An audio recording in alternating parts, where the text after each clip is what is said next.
നൗഷാദ് ബാക്കവിയുടെ അമലുകൾ മുഴുവനും പൊളിഞ്ഞു പോകുന്ന ഒരു കാര്യം ഞാൻ പറഞ്ഞു തരട്ടെ. എത്രയോ ആൾക്കാർ പറയാറുണ്ട് നൗഷാദ് ബാക്കവിക്ക് ഒരു ദിവസത്തെ റേറ്റ് 1,00,000 രൂപയാ. AC റൂമിലേ കിടക്കോളൂ, ഫ്ലൈറ്റിലെ പറന്നിറങ്ങോളൂ. എന്തൊക്കെ അപാകതകൾ, അസൂയ മൂത്ത് ആസനം താങ്ങി ആദർശത്തെ മറന്നുകൊണ്ട് ജീവിക്കുന്ന വിവരം കെട്ടവര് പറന്നു പരത്തിയാൽ അള്ളാഹുവിന്റെ ദീൻ പറഞ്ഞിട്ട് വിലപേശിയിട്ട് കാശ് വാങ്ങാനുള്ള ഗതികേട് നിങ്ങളുടെ പരിസരവാസിയായ നൗഷാദ് ബാക്കവിക്ക് അല്ലാഹു ഇന്ന് വരെ തന്നിട്ടില്ല പ്രിയപ്പെട്ട ചെറുപ്പക്കാരാ. പക്ഷേ ഞാൻ ഓർമ്മപ്പെടുത്തുകയാ, ഞാൻ പ്രസംഗിക്കുന്ന അല്ലാഹ് സ്വീകരിക്കണമെന്ന നിയ്യത്ത് മനസ്സിൽ വെച്ചുകൊണ്ടാ ജുമഅക്ക് വേണ്ടി വെള്ളക്കടവ് പള്ളി പോകുന്നത്, അതുപോലെ സ്വതക്കകൾ ചെയ്യുന്നത്, പാവപ്പെട്ടവരെ സഹായിക്കുന്നത്, ദിക്ർ ചൊല്ലുന്നത് എല്ലാം അല്ലാഹുവേ എന്റെ അമലുകൾ സ്വീകരിക്കണമെന്ന. പക്ഷേ എന്റെ അമലുകൾ മുഴുവനും അല്ലാഹു തള്ളിക്കളയുന്നതിനുള്ള ഒരു കാരണം ഞാൻ പറഞ്ഞു തരട്ടെ. ചെറിയങ്കീഴുള്ള എന്റെ വീട്ടിന്റെ അകത്ത് കഴിഞ്ഞുകൂടുന്ന എന്റെ പ്രസവിച്ച എന്റെ ഉമ്മ, എന്നെ ഓമനിച്ച എന്റെ ഉമ്മ, എനിക്ക് മുലപ്പാൽ തന്ന എന്റെ ഉമ്മ, എന്നെ തോളത്ത് വെച്ചിട്ട് താരാട്ടുപാടി എന്റെ ഉമ്മ, എനിക്ക് പനി വരുമ്പോ ഉറങ്ങാൻ കഴിയാതെ തോളത്ത് വെച്ചുകൊണ്ട് ഹോസ്പിറ്റലിലേക്ക് പൊട്ടിക്കരന്ന് കൊണ്ടുപോയി എന്റെ പ്രിയപ്പെട്ട ഉമ്മ, ഞാൻ ഭക്ഷണം കഴിച്ചില്ലെങ്കിൽ ഒരു വകയും കഴിക്കാറ് എന്നെ മാറോട് ചേർത്ത് വെച്ചുകൊണ്ട് ഉറങ്ങാറ് ഉറക്കം നടിച്ച എന്റെ പ്രിയപ്പെട്ട ഉമ്മ, ഇന്നും എനിക്ക് വേണ്ടി ദുആ ചെയ്യുന്ന ഉമ്മ, ആ പ്രിയപ്പെട്ട ഉമ്മയുടെ മനസ്സ് ഞാൻ വേദനിപ്പിച്ചിട്ടുണ്ടോ? ആ ഉമ്മയെ ഞാൻ കരയിപ്പിച്ചിട്ടുണ്ടോ? എന്നാലും നീ എന്നോടങ്ങനെ ചെയ്തല്ലോ മോര് എന്ന് പറഞ്ഞുകൊണ്ട് എന്റെ ഉമ്മ എന്റെ വീട്ടിന്റെ അകത്തിരുന്ന് കരഞ്ഞാൽ, എന്റെ പ്രിയമുള്ളവര്, ഏത് വാക്കവിയാണെങ്കിലും അവന്റെ സർവ്വ ഇബാദത്തുകളും അല്ലാഹു വലിച്ചെറിയുകയാണ്. അവന്റെ സുജൂദുകളെ അല്ലാഹു കബറടക്കുകയാണ്. അവന്റെ അദ്കാറുകളെ അത് ചെയ്തു പോലെ മനുഷ്യന്റെ മുഖത്തേക്ക് വലിച്ചെറിഞ്ഞു കൊടുക്കാനുള്ള മലക്കുകളോട് പറയുകയാ, നിങ്ങൾ ചെയ്തതും അങ്ങനെ തന്നെയാണ്. ഏതൊക്കെ സൽക്കർമ്മം ചെയ്തിട്ടുണ്ടോ മുഴുവനും അല്ലാഹു പറയും, ഉമ്മായ വേണ്ടാത്തവന്റെ നിസ്കാരവും നോമ്പും അവന്റെ ഒടുക്കത്തെ ഹജ്ജ് ഒന്നും എനിക്ക് വേണ്ട, മുഴുവനും അവന്റെ മോന്തായത്തിലേക്ക് വലിച്ചെറിഞ്ഞു കൊടുക്കും. ഉമ്മ ആരാന്ന് അവൻ അറിയട്ടെ. ആ ഉമ്മയെ എന്റെ വേളാവൂർ മജ്‌ലിസിൽ വന്ന ചെറുപ്പക്കാരാ, എന്റെ ഉമ്മ പെങ്ങന്മാരെ നമ്മൾ തിരിച്ചറിയണം. എങ്ങനെ തിരിച്ചറിയണം? ഉമ്മയുടെ പേര് ആരിഫ ബീവി എന്ന, ഉമ്മയുടെ വാപ്പാടെ പേര് അബ്ദുൽ ഖാദർ സാഹിബ് എന്ന, രണ്ടുപേരും പുത്തമ്പുരയ്ക്കൽ വീട്ടിൽപ്പെട്ടവരാ, വേളാവൂര് പഞ്ചായത്തിൽപ്പെട്ടവരാ. അങ്ങനെ അറിഞ്ഞാൽ പോരാ, അതൊക്കെ ഇന്ന് ബാക്കിയുള്ളതിനൊക്കെ നല്ലതുപോലെ നിങ്ങൾക്കറിയാം അല്ലേ. ഉമ്മാക്ക് റേഷൻ കാർഡ്, ഗ്യാസിന് പ്രത്യേകിച്ച് കാർഡ്, ഗ്യാസിന് കാർഡ്, ഗ്യാസ് ട്രബിളിന് കാർഡ്, എന്നെല്ലാത്തിനും കാർഡാ, ആധാർ, അങ്ങനെ ഒരുപാട് കാർഡുകളുടെ ബഹളമാണ്. എവിടെയെങ്കിലും അപകടത്തിൽ ആരെങ്കിലും ആക്സിഡന്റ് പെട്ടാൽ ആദ്യം ഹോസ്പിറ്റലിൽ കൊണ്ടുപോകുന്നതിന് പകരം പുറകിലിരിക്കുന്നവൻ പറഞ്ഞ കാക്കാര കാർഡ് ആദ്യം നുള്ളിപ്പുറക്കി എടുക്കാനേ പറയാം. കാരണം അതിനുവേണ്ടി ഒരുപാട് ഓടേണ്ടി വരും, അതുകൊണ്ടാണ്. അപ്പോൾ അതുകൊണ്ട് സഹോദരങ്ങളെ, ആ സാധുവായ ഉമ്മയെ നമ്മൾ തിരിച്ചറിയണം. എങ്ങനെ തിരിച്ചറിയാനാണ്? ഉമ്മ എന്ന വാക്കിന്റെ അത്ഭുതത്തെ നമുക്ക് തിരിച്ചറിയാൻ സാധിക്കും. അല്ലാതെ വീട്ടിലേക്ക് കയറി ചെല്ലുമ്പോൾ ഉമ്മറത്തിരിക്കുന്നത് ഉമ്മയാണ് എന്ന് മനസ്സിലാക്കിയിട്ട് ഉമ്മ ഹലോ ഓക്കെ അങ്ങനെ കയറി പോയാൽ പോരാ. അതിന് നിങ്ങളും വല്ലാത്ത മിടുക്കരാന്ന് എനിക്കറിയാം. അങ്ങനെ പോയാൽ പോരാ. എങ്ങനെ തിരിച്ചറിയും? ആരാണ് ആ ഉമ്മയുടെ അത്ഭുതത്തെ തിരിച്ചറിയിച്ചു തരുന്നത്? ലോകത്ത് ഉമ്മയെ കുറിച്ച് പഠിപ്പിക്കുന്ന ഒരേ ഒരു സ്ഥാപനം ഇന്ന് മദ്രസയല്ലേ ഉള്ളൂ. നിന്റെ ഉമ്മ ആരാണ്? ഉമ്മയോടുള്ള കടമ എന്താണ്? ഉമ്മയെ എങ്ങനെ ബഹുമാനിക്കണം? ആ മദ്രസയിൽ മക്കളെ പഠിപ്പിക്കാൻ കിട്ടുന്നതോ? ഇപ്പൊ തന്നെ സഹോദരിമാർ ഭർത്താക്കന്മാരോട് പറയും, അടുത്ത വർഷം എൻ്റെ കുട്ടിക്ക് 20 മിനിറ്റ് പോലും മദ്രസയിൽ പോകാൻ പറ്റൂല. അതെന്താടി അങ്ങനെ ആക്കിയേ? ഉസ്താദ് വല്ല പ്രശ്നമുണ്ട്? ഉസ്താദിന്റെ പ്രശ്നമല്ലേക്കാ, അടുത്ത വർഷം UKG-യിലല്ലേ. കാരണം ഈ വർഷത്തെക്കാളും കുറച്ച് ഞാൻ പഠിക്കണ്ടെന്ന് ഒരിക്കലും ഞാൻ പറയൂല. എൻ്റെ മക്കളെ ഏറ്റവും നല്ല ഭൗതിക വിദ്യാഭ്യാസം കൊടുക്കണമെന്ന നിയത്തിൽ തന്നെയാണ് ഞാനും ജീവിക്കുന്നത്. പക്ഷെ അതെല്ലാം ബാക്കിയുള്ളതൊക്കെ കബറിന്റെ അടി കയറ്റിയിട്ടല്ല ചെയ്യാനുള്ളത്. ബാങ്ക് കേൾക്കുമ്പോൾ ബാങ്കിന് ശേഷമുള്ള ദുആ ചെയ്യുന്ന ഒരു ഡോക്ടറാക്കാൻ നിങ്ങളുടെ മക്കളെ അങ്ങനെ മാറ്റാൻ നിങ്ങൾക്ക് സാധിക്കും. ബിസ്മില്ലാഹിർ റഹ്മാനിർ റഹീം പറഞ്ഞുകൊണ്ട് ഓപ്പറേഷൻ തിയേറ്ററിന്റെ അകത്തേക്ക് കാലെടുത്ത് വെക്കുന്ന, കത്തിയെടുത്ത് ശരീരത്ത് വെക്കുന്ന ഒരു ഡോക്ടറാക്കാൻ സത്യം മാത്രം പറയുന്ന ഒരു വക്കീലാക്കാൻ, നിയമത്തെ വളച്ചൊടിക്കാത്ത ഒരു പോലീസുകാരനാക്കാൻ, മിലിറ്ററി കുടിക്കാൻ വേണ്ടി മാത്രമാകാത്ത ഒരു പട്ടാളക്കാരനാക്കാൻ, അല്ലേ? അങ്ങനെ ഒരുപാട് കാര്യങ്ങളുണ്ട്. അവിടെയൊക്കെ അള്ളാഹു പടച്ച തമ്പുരാനെ മുൻനിർത്തിയിട്ട് സർവ്വ ജോലികൾ നമുക്ക് ചെയ്യാം. അള്ളാഹുവിനെ ഭയന്നുകൊണ്ട് വിദ്യാഭ്യാസ മേഖലകളിൽ ഈ സമുദായം ഇതുവരെ വന്നത് പോരാ, 100 ഇരട്ടി ആവേശത്തോടെ തിരിച്ചു വരണമെന്ന് ആണയിട്ട് തന്നെ ഞാൻ പറയുകയാണ്. പക്ഷേ അത് മദ്രസയെ 10 മിനിറ്റ് ആക്കിയിട്ട് പോരാ, മദ്രസയെ 10 മിനിറ്റ് ആക്കിയിട്ട് പോരാ. അതിന് നമുക്കൊരു പരിഹാരം കാണാൻ സാധിക്കണം. അലിഫ് എന്ന് എഴുതിയിട്ട് അബുൻ എന്ന് പഠിപ്പിച്ചു കൊടുക്കുന്നു ഉസ്താദ്. അടുത്ത പാഠത്തിൽ ഉമ്മുൻ എന്ന് പഠിപ്പിച്ചു കൊടുക്കുന്നു ഉസ്താദ്. എന്നിട്ട് പറയും ഉമ്മുൻ എന്ന് പറഞ്ഞാൽ ആരാ മക്കളെ? ഇപ്പൊ മക്കൾ മുമ്പ് ഇരുന്ന് നഖമൊക്കെ കടിച്ചിട്ട് പറയും അത് മമ്മിയാണ്. ഇന്ന് പിന്നെ ഉമ്മ എന്ന് വിളിപ്പിക്കുന്ന ഒരു ശൈലിയോട് പോലും നിങ്ങൾക്ക് വെറുപ്പാണ്. ഇച്ചിരി കാശൊക്കെ ഉണ്ടായി പോയാൽ മക്കൾ ഉമ്മായെ വിളിക്കണം എന്ന് ഉമ്മ പഠിപ്പിച്ചു കൊടുക്കുന്ന മക്കളെ ഉമ്മ എന്ന് വിളിക്കരുത്, നാണക്കേടാ. എല്ലാ കൂതറകളും ഉമ്മ എന്ന് വിളിക്കാം. അത് മാറ്റിയിട്ട് ഉമ്മി ഉമ്മി, അതുപോലെ അബി അബി, ഉമ്മി, ഉപ്പി ഉപ്പി. അതൊരു സ്റ്റൈലല്ലേ? അല്ലേ? ആരെങ്കിലും വന്ന് വീട്ടിൽ ബെല്ലടിക്കുമ്പോ വാതിൽ വന്നിട്ട് ഉമ്മി ഇവിടെ ഇല്ല, ഉപ്പി ഇല്ല. അതുപോലെ വേറെ കുറെ സ്റ്റൈൽ, അങ്ങനത്തെ സ്റ്റൈലും പദങ്ങളുണ്ട്. ഉമ്മ എന്ന വാക്കിന് പകരം വെക്കാൻ വെല്ലുവിളിക്കുകയാണ്. ഒരു വാക്ക് നിങ്ങൾക്ക് ലോകത്ത് കൊണ്ടുവരാൻ പറ്റുമോ? കഴിയില്ല. ആ വിളിക്കൊരു സുഖമാണ്, ആ വിളിക്കൊരാനന്ദമാണ്. അത് പഠിപ്പിച്ചു തരുന്ന മദ്രസയോടുന്ന് നമുക്ക് വെറുപ്പാണ്. നമ്മുടെ മക്കൾ 3-ാം ക്ലാസ് കഴിഞ്ഞാൽ ഒരു അത്ഭുതമാണ്, 4-ാം ക്ലാസ് കഴിഞ്ഞാൽ ഒരു അത്ഭുതമാണ്. ഉമ്മയെ കുറിച്ച് പഠിപ്പിക്കുന്ന സ്ഥാപനത്തിൽ നിന്നും മക്കളെ വലിച്ചഴച്ചു കൊണ്ടുപോയിട്ട് അമ്മായിയമ്മ കാണിച്ചാൽ ഉമ്മയുടെ സ്നേഹം നിന്റെ മക്കൾ പഠിക്കൂല. ഇന്ന് അമ്മായിയും മരുമക്കളും റിയാലിറ്റി ഷോ നടത്തുകയാണ്. അമ്മായി വിളിക്കുന്ന ഏറ്റവും വലിയ ചീത്തയ്ക്ക് ജഡ്ജസിന്റെ 50 മാർക്ക്, മരുമോടതിൽ കുറച്ചേ വിളിക്കുള്ളെങ്കിൽ മരുമോക്ക് 15 മാർക്ക് കുറച്ചേ കൊടുക്കുള്ളൂ. നല്ല ചീത്ത വിളിക്ക് ട്രോഫി കൊടുക്കുന്ന കാലം. അമ്മ എന്ന സീരിയൽ നിന്റെ പ്രിയപ്പെട്ട മക്കളെ മടിയിൽ പിടിച്ചിരുത്തിയിട്ട് കാണിച്ചു കൊടുത്താൽ എന്റെ വേളാവൂരുള്ള പെങ്ങളെ, ഉമ്മയെ തിരിച്ചറിയാൻ നിന്റെ പ്രിയപ്പെട്ട മക്കൾക്ക് സാധ്യമല്ല. അങ്ങനെ സാധിക്കുമായിരുന്നു എങ്കിൽ കേരളത്തിലെ ഒരു പത്മശ്രീ നേടിയ ഒരു സിനിമാ നടൻ, നല്ല ഘനഗാംഭീര്യമുള്ള ശബ്ദത്തിന്റെ ഉടമയായ ഒരു സിനിമാ നടൻ, ചില അഭിമുഖങ്ങളിലൊക്കെ മാതാവിനെ കുറിച്ച് നിറകണ്ണുകളോടെ പറയാറുള്ള ആ സിനിമാ നടൻ കിംസ് ഹോസ്പിറ്റലിന്റെ അകത്തടത്ത് കിടന്ന് ഈ അടുത്ത സമയത്ത് മരണപ്പെടുകയുണ്ടായി. അപ്പൊ പരസ്പരം നിങ്ങൾ മനസ്സിലായിരുന്നു, മറ്റേ അതൊക്കെ നമുക്ക് നല്ല അറിവാണ്. ആ സിനിമാ നടൻ 25 കൊല്ലങ്ങളോളം തന്റെ മാതാവിനോട് പിണങ്ങിക്കഴിയുകയായിരുന്നു സഹോദരങ്ങളെ. 25 കൊല്ലങ്ങളോളം മരിക്കുമ്പോഴും ഇണങ്ങിയിട്ടില്ല. സിനിമാ ലോകത്തിന് പറഞ്ഞു കൊടുക്കാൻ പറ്റും. എങ്ങനെ പറഞ്ഞു കൊടുക്കാൻ പറ്റും? പ്രസവിക്കുന്നത് വീഡിയോയിൽ പിടിച്ച് കാശാക്കാൻ നിൽക്കുന്ന സിനിമാ ലോകത്തിന് മാതൃത്വത്തിന്റെ മഹിതത്തിന്റെ മണ്ടയിൽ ചവിട്ടിയിട്ട് നൃത്തം ചെയ്യുന്ന കലിയിളകിപ്പോയ ആ സിനിമ എന്ന് പറയുന്ന കലയ്ക്ക് മാതാവിന്റെ മാധുര്യം പഠിപ്പിച്ചു കൊടുക്കാൻ കഴിയോ? എന്റെ അഭിപ്രായത്തിൽ കഴിയില്ല. ഇതുവരെ കഴിഞ്ഞിട്ടില്ല. അങ്ങനെയാണെങ്കിൽ ആറ്റം ബോംബും ഭീരങ്കിയും മിസൈലും ബീജബാങ്കും ഹൃദയവും കരളും പോലും വില കൊടുത്ത് വാങ്ങാൻ കഴിയുന്ന ഈ കാലഘട്ടത്തില് എന്തെല്ലാം കണ്ടുപിടിച്ചു പോയി നമ്മുടെ ശാസ്ത്രലോകം. എന്റെ സഹോദരങ്ങളെ, അവർക്കൊന്ന് പറഞ്ഞു തരാൻ പറ്റോ? മാതാവിന്റെ സ്നേഹത്തെക്കുറിച്ച് അവർക്കൊന്ന് പറഞ്ഞു തരാൻ പറ്റോ?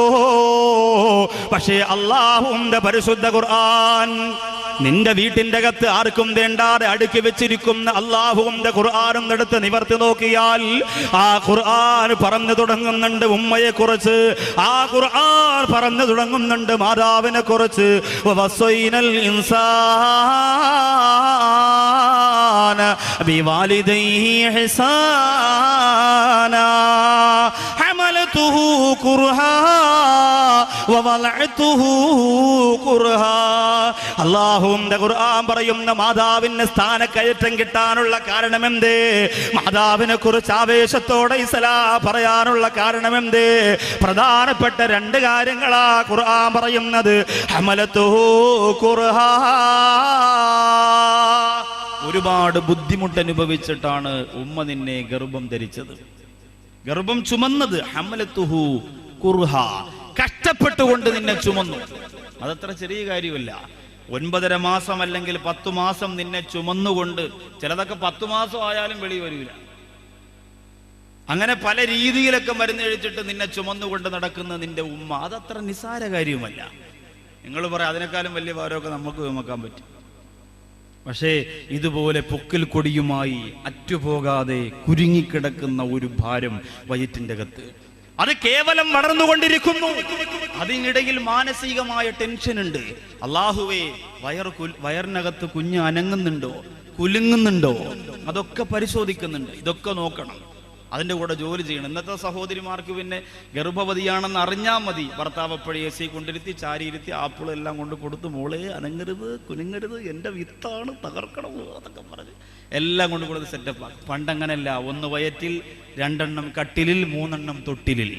1 മണിക്ക് തൻ്റെ കുടുംബനാഥൻ വീട്ടിലേക്ക് പാടത്ത് പണി കഴിഞ്ഞു വരുമ്പോൾ കഞ്ഞിയും ചമ്മന്തിയും ചീനി പുഴുങ്ങിയതൊക്കെ തയ്യാറാക്കി വെച്ചില്ലെങ്കിൽ കരണക്കുറ്റിക്ക് 3 വേറെ ഇരിക്കും.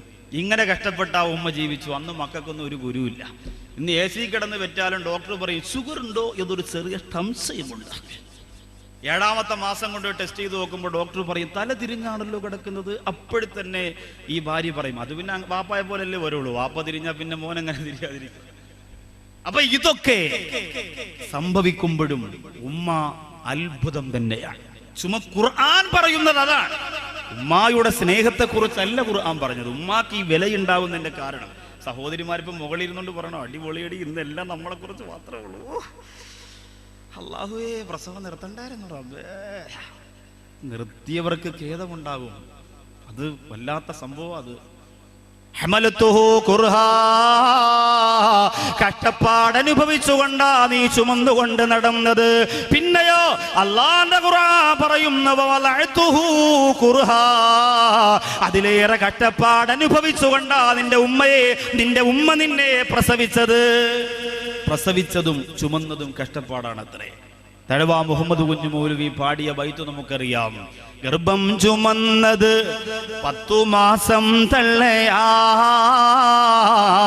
പ്രസവിച്ച വേദന തിന്നതും അവർ തന്നെയാ, പാലും കൊടുത്തു വളർത്തലും അവരാണേ. ഈ 3 കാര്യം ഉപ്പയിൽ ഒഴിവാണേ.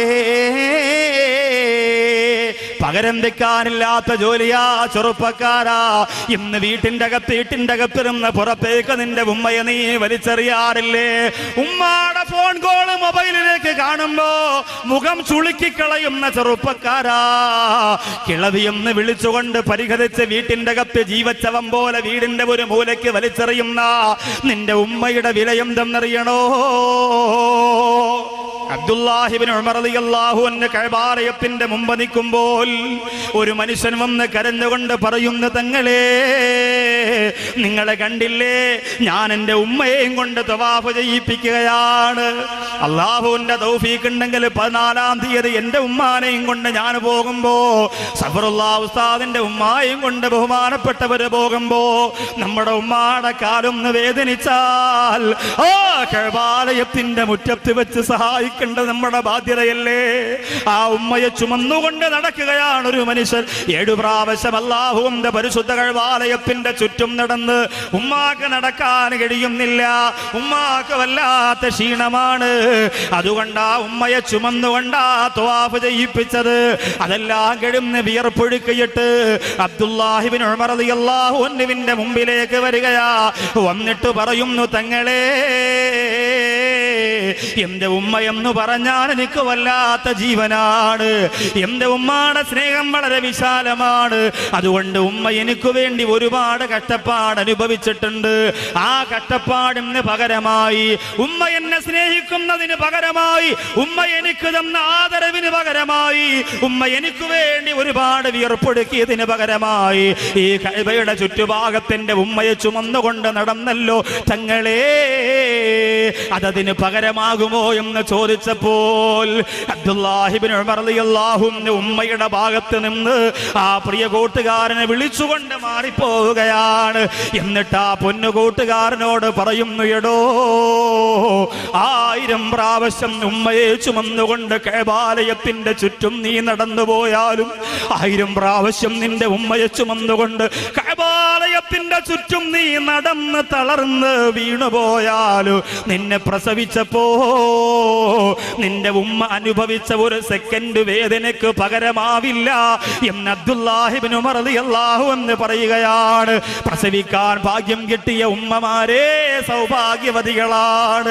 മക്കളെ നിങ്ങളെ ചവിട്ടട്ടെ, ഉപദ്രവിക്കട്ടെ, പക്ഷേ ആ ഒരു കർമ്മം നിങ്ങൾക്ക് ലോകത്ത് ചെയ്യാൻ കഴിഞ്ഞിട്ടുണ്ടോ? നിങ്ങളെ സൗഭാഗ്യത്തിന്റെ ഉടമകളാണ്. പടച്ചവനെ, വിവാഹം കഴിഞ്ഞ് 10 കൊല്ലമായി, 15 കൊല്ലമായി, 20 കൊല്ലമായി ഒരു കുഞ്ഞ് ലഭിക്കാതെ നേർച്ചകളും വഴിപാടുകളും ചികിത്സകളുമായി പണം മുടക്കി കാത്തിരുന്നിട്ട് സങ്കടത്തോടെ ആരെങ്കിലും ഈ സരസിൽ വന്നിരിക്കുന്നുണ്ടെങ്കിലല്ലോ, ഇന്നത്തെ ഈ വിഷയത്തിന്റെ മാഹാത്മ്യം കൊണ്ട് അവർക്കതിനൊരു പരിഹാരം കൊടുക്കണേ അല്ലാ. അപ്പോൾ 1000 പ്രാവശ്യം കഅബാലയത്തിന്റെ ചുറ്റും നിന്റെ ഉമ്മയെ നീ ചുമന്നുകൊണ്ട് നടന്നാലും പ്രസവിച്ചപ്പോ ഉമ്മ അനുഭവിച്ച വേദനയ്ക്ക് പകരമാവൂല. ഒരല്പം വേദനയ്ക്ക് പകരമാവൂല എന്ന് പറഞ്ഞു. ഒരു ചെറിയ വേദനയ്ക്ക് പകരമാവില്ല എന്ന് പറഞ്ഞു. അതുകൊണ്ട് ഗർഭധാരണവും പ്രസവവും ഉമ്മാക്കൊരത്ഭുതം തന്നെയാണ്.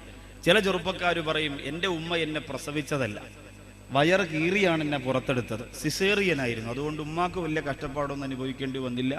ഞാൻ പുറത്തു വന്ന് കുറേ നേരം കരഞ്ഞതിന് ശേഷമാണ് ഉമ്മാക്ക് ബോധമൊക്കെ വന്നത്. അപ്പോൾ പ്രസവിച്ച സമയത്തുള്ള ഒരു വേദന ഉമ്മ അറിഞ്ഞിട്ടില്ല. അതുകൊണ്ട് എൻ്റെ ഉമ്മാക്ക് ഉസ്താദ് ഈ പറയുന്ന ഉമ്മയുടെ ഗൗരവം ഞാൻ കൊടുക്കേണ്ടതില്ല.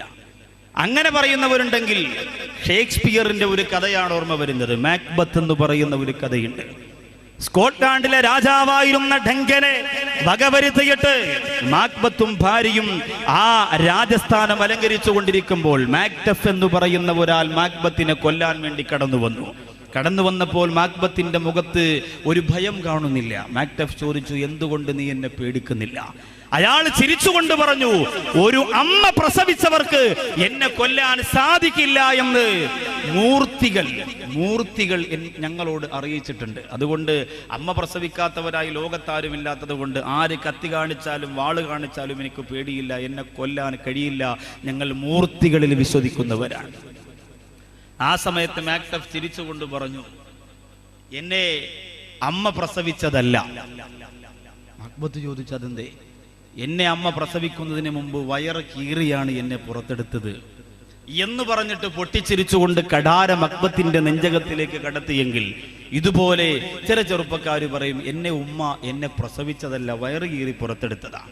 അങ്ങനെയാണെങ്കിൽ ലോകത്ത് ഈ സ്നേഹം പഠിപ്പിച്ച പ്രവാചകൻ നബി മുഹമ്മദ് മുസ്തഫ സല്ലല്ലാഹു അലൈഹി വസല്ലമ തങ്ങൾ തന്റെ ഉമ്മയെ മാത്രമല്ല ഉമ്മ എന്ന് വിളിച്ചിട്ടുള്ളത്. പിന്നെയോ ഉമ്മയെ മാത്രമല്ല ഉമ്മ എന്ന് വിളിച്ചിട്ടുള്ളത്. ഉമ്മുനബിന്റെ ഉമ്മാനേറി ആമിനെ ഉമ്മാനബിയെ മുലകൊടു താറ്റി പോറ്റിയെ ഉമ്മ ബീവി ഹലീമ. അല്ലാഹുവിന്റെ റസൂൽ സല്ലല്ലാഹു അലൈഹി വസല്ലമ തങ്ങളുടെ പ്രിയപ്പെട്ട ഉമ്മ ആമിന ബീവിയാണെങ്കിലും പാല് കൊടുത്തതാരാ, ഓമനിച്ചതാരാ, പോറ്റി വളർത്തിയതാരാ? ഹലീമ ബീവി റളിയല്ലാഹു അൻഹയാണ്. അവരെ എന്താണ് അല്ലാഹുവിന്റെ റസൂൽ വിളിച്ചിരുന്നത്? മോനെ ഉമ്മ ഉമ്മ ഉമ്മ എന്നാ വിളിച്ചിരുന്നത്. അതുകൊണ്ട് സിസേറിയനായതുകൊണ്ട് വയറുകേറി പുറത്തെടുത്തത് കൊണ്ട് എന്റെ ഉമ്മയോട് എനിക്ക് സ്നേഹം കാണിക്കേണ്ട കാര്യമില്ല എന്ന് പറയേണ്ട ചെറുപ്പക്കാരാ. മാതാവിന്റെ സ്നേഹമെന്ന് പറയുന്നത് എന്റെ പ്രിയമുള്ള മക്കളാകുന്ന സഹോദരങ്ങളെ നമുക്ക് നിർബന്ധമാക്കിയെടുക്കുക. ഏറ്റവും വലിയ നീരുവറ്റാത്ത സ്നേഹത്തിന്റെ ഉറവയാണ് മാതാവിനല്ല പൊട്ടിച്ചു കൊടുത്തിരിക്കുന്നത്. അല്ലാഹുവിന്റെ ഖുർആൻ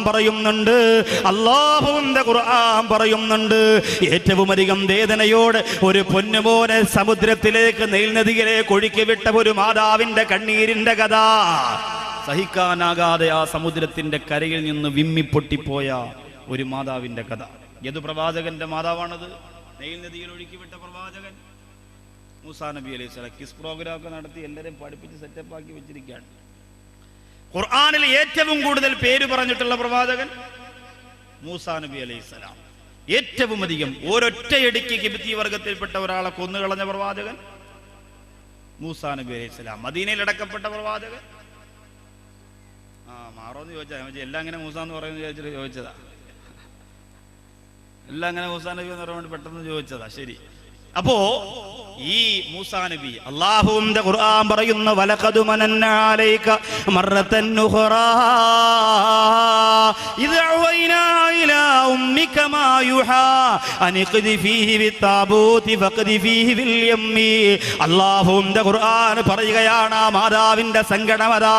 മൂസാ നബി അലൈഹിസ്സലാത്തു വസ്സലാം ആകുന്ന കുഞ്ഞിനെ അവിടുത്തെ രാജാവ് ഇനി പിറന്നു വീഴുന്ന ആൺമക്കൾ തനിക്ക് നാശമുണ്ടാക്കുമെന്ന് മനസ്സിലാക്കിയപ്പോ പിറന്നു വീഴുന്ന ആൺമക്കളെ മുഴുവനും കൊല്ലാ പ്രഖ്യാപനം നടത്തുകയാണ്. അങ്ങനെ എല്ലാ മക്കളെയും കൊന്നൊടുക്കുമ്പോ മൂസാ നബി ആൺകുട്ടിയാണല്ലോ, ആൺകുട്ടിയെ രക്ഷപ്പെടുത്താൻ വേണ്ടിയിട്ട് പെട്ടിക്കകത്താക്കയിട്ട് നെയ് നദിയുടെ ഓളങ്ങളെ തലോടിയിട്ട് ആ പെട്ടി എങ്ങനെ ഒഴുകിപ്പോര കഥ പറയുന്നുണ്ട്. ആ ഉമ്മാടെ മനസ്സെത്ര വേദനിച്ചിട്ടുണ്ടാവും സഹോദരങ്ങളെ. വേളാവൂര് സ്കൂളിലേക്ക് പോകാൻ 8 മണിക്ക് ഒരുങ്ങി തയ്യാറായി ഉമ്മാന്റെ കവിളത്ത് മുത്തം കൊടുത്തിട്ട് പോകുന്ന 6 വയസ്സുള്ള പൊന്നുമോള് വൈകുന്നേരം 4 മണിക്ക് മടങ്ങി വരുന്നത് വരെ മനസ്സിന്റെ ഉള്ളിൽ സമാധാനമില്ലാതെ കുട്ടിയെ കുറിച്ച് ചിന്തിച്ചു കൊണ്ടിരിക്കുന്ന എന്റെ വേളാവൂരിലെ ഉമ്മ. തിരുവനന്തപുരത്ത് പോലും ഈ 2 ആഴ്ച മുമ്പ് നടന്ന സംഭവമാ. 125 സ്കൂൾ വിദ്യാർത്ഥികളെയും കടത്തിപ്പോയ വാഹനം ഒരു ലോറിയുടെ പിന്നിലിടിക്കുകയാ. ഒരപകടവും സംഭവിച്ചില്ല, ലൈറ്റ് ഒന്ന് പൊട്ടിയതേ ഉള്ളൂ.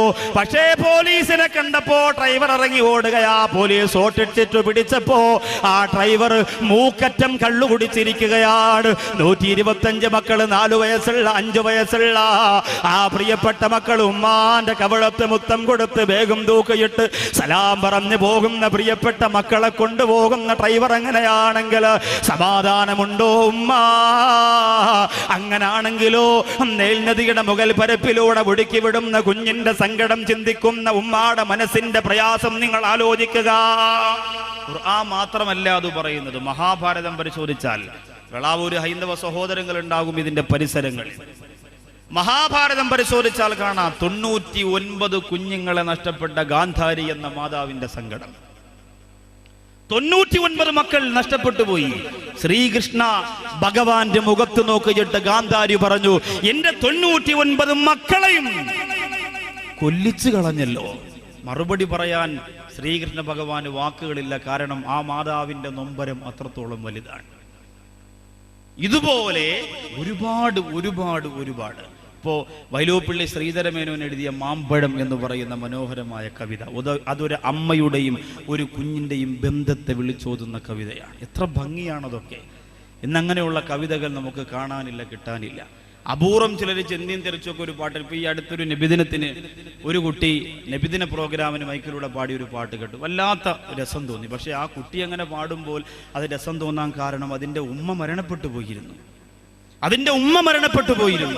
അതുകൊണ്ടാണ് ആ പാട്ടിന് ആ കുട്ടി പാടിയപ്പോൾ രസമുണ്ടായത്. ഉമ്മ എൻ്റെ പൊന്നുമ്മയാ, ഉമ്മയെന്നുമെന്നും എൻ്റെ ജീവനാ, ഉമ്മ തന്ന സ്നേഹം എന്നുമ്മ തന്ന ലാളനം ഒരിക്കലും മറക്കുവാൻ കഴിയുകില്ല, എൻ്റെ ഉമ്മാനെ ഒരിക്കലും വെറുക്കുകയില്ല.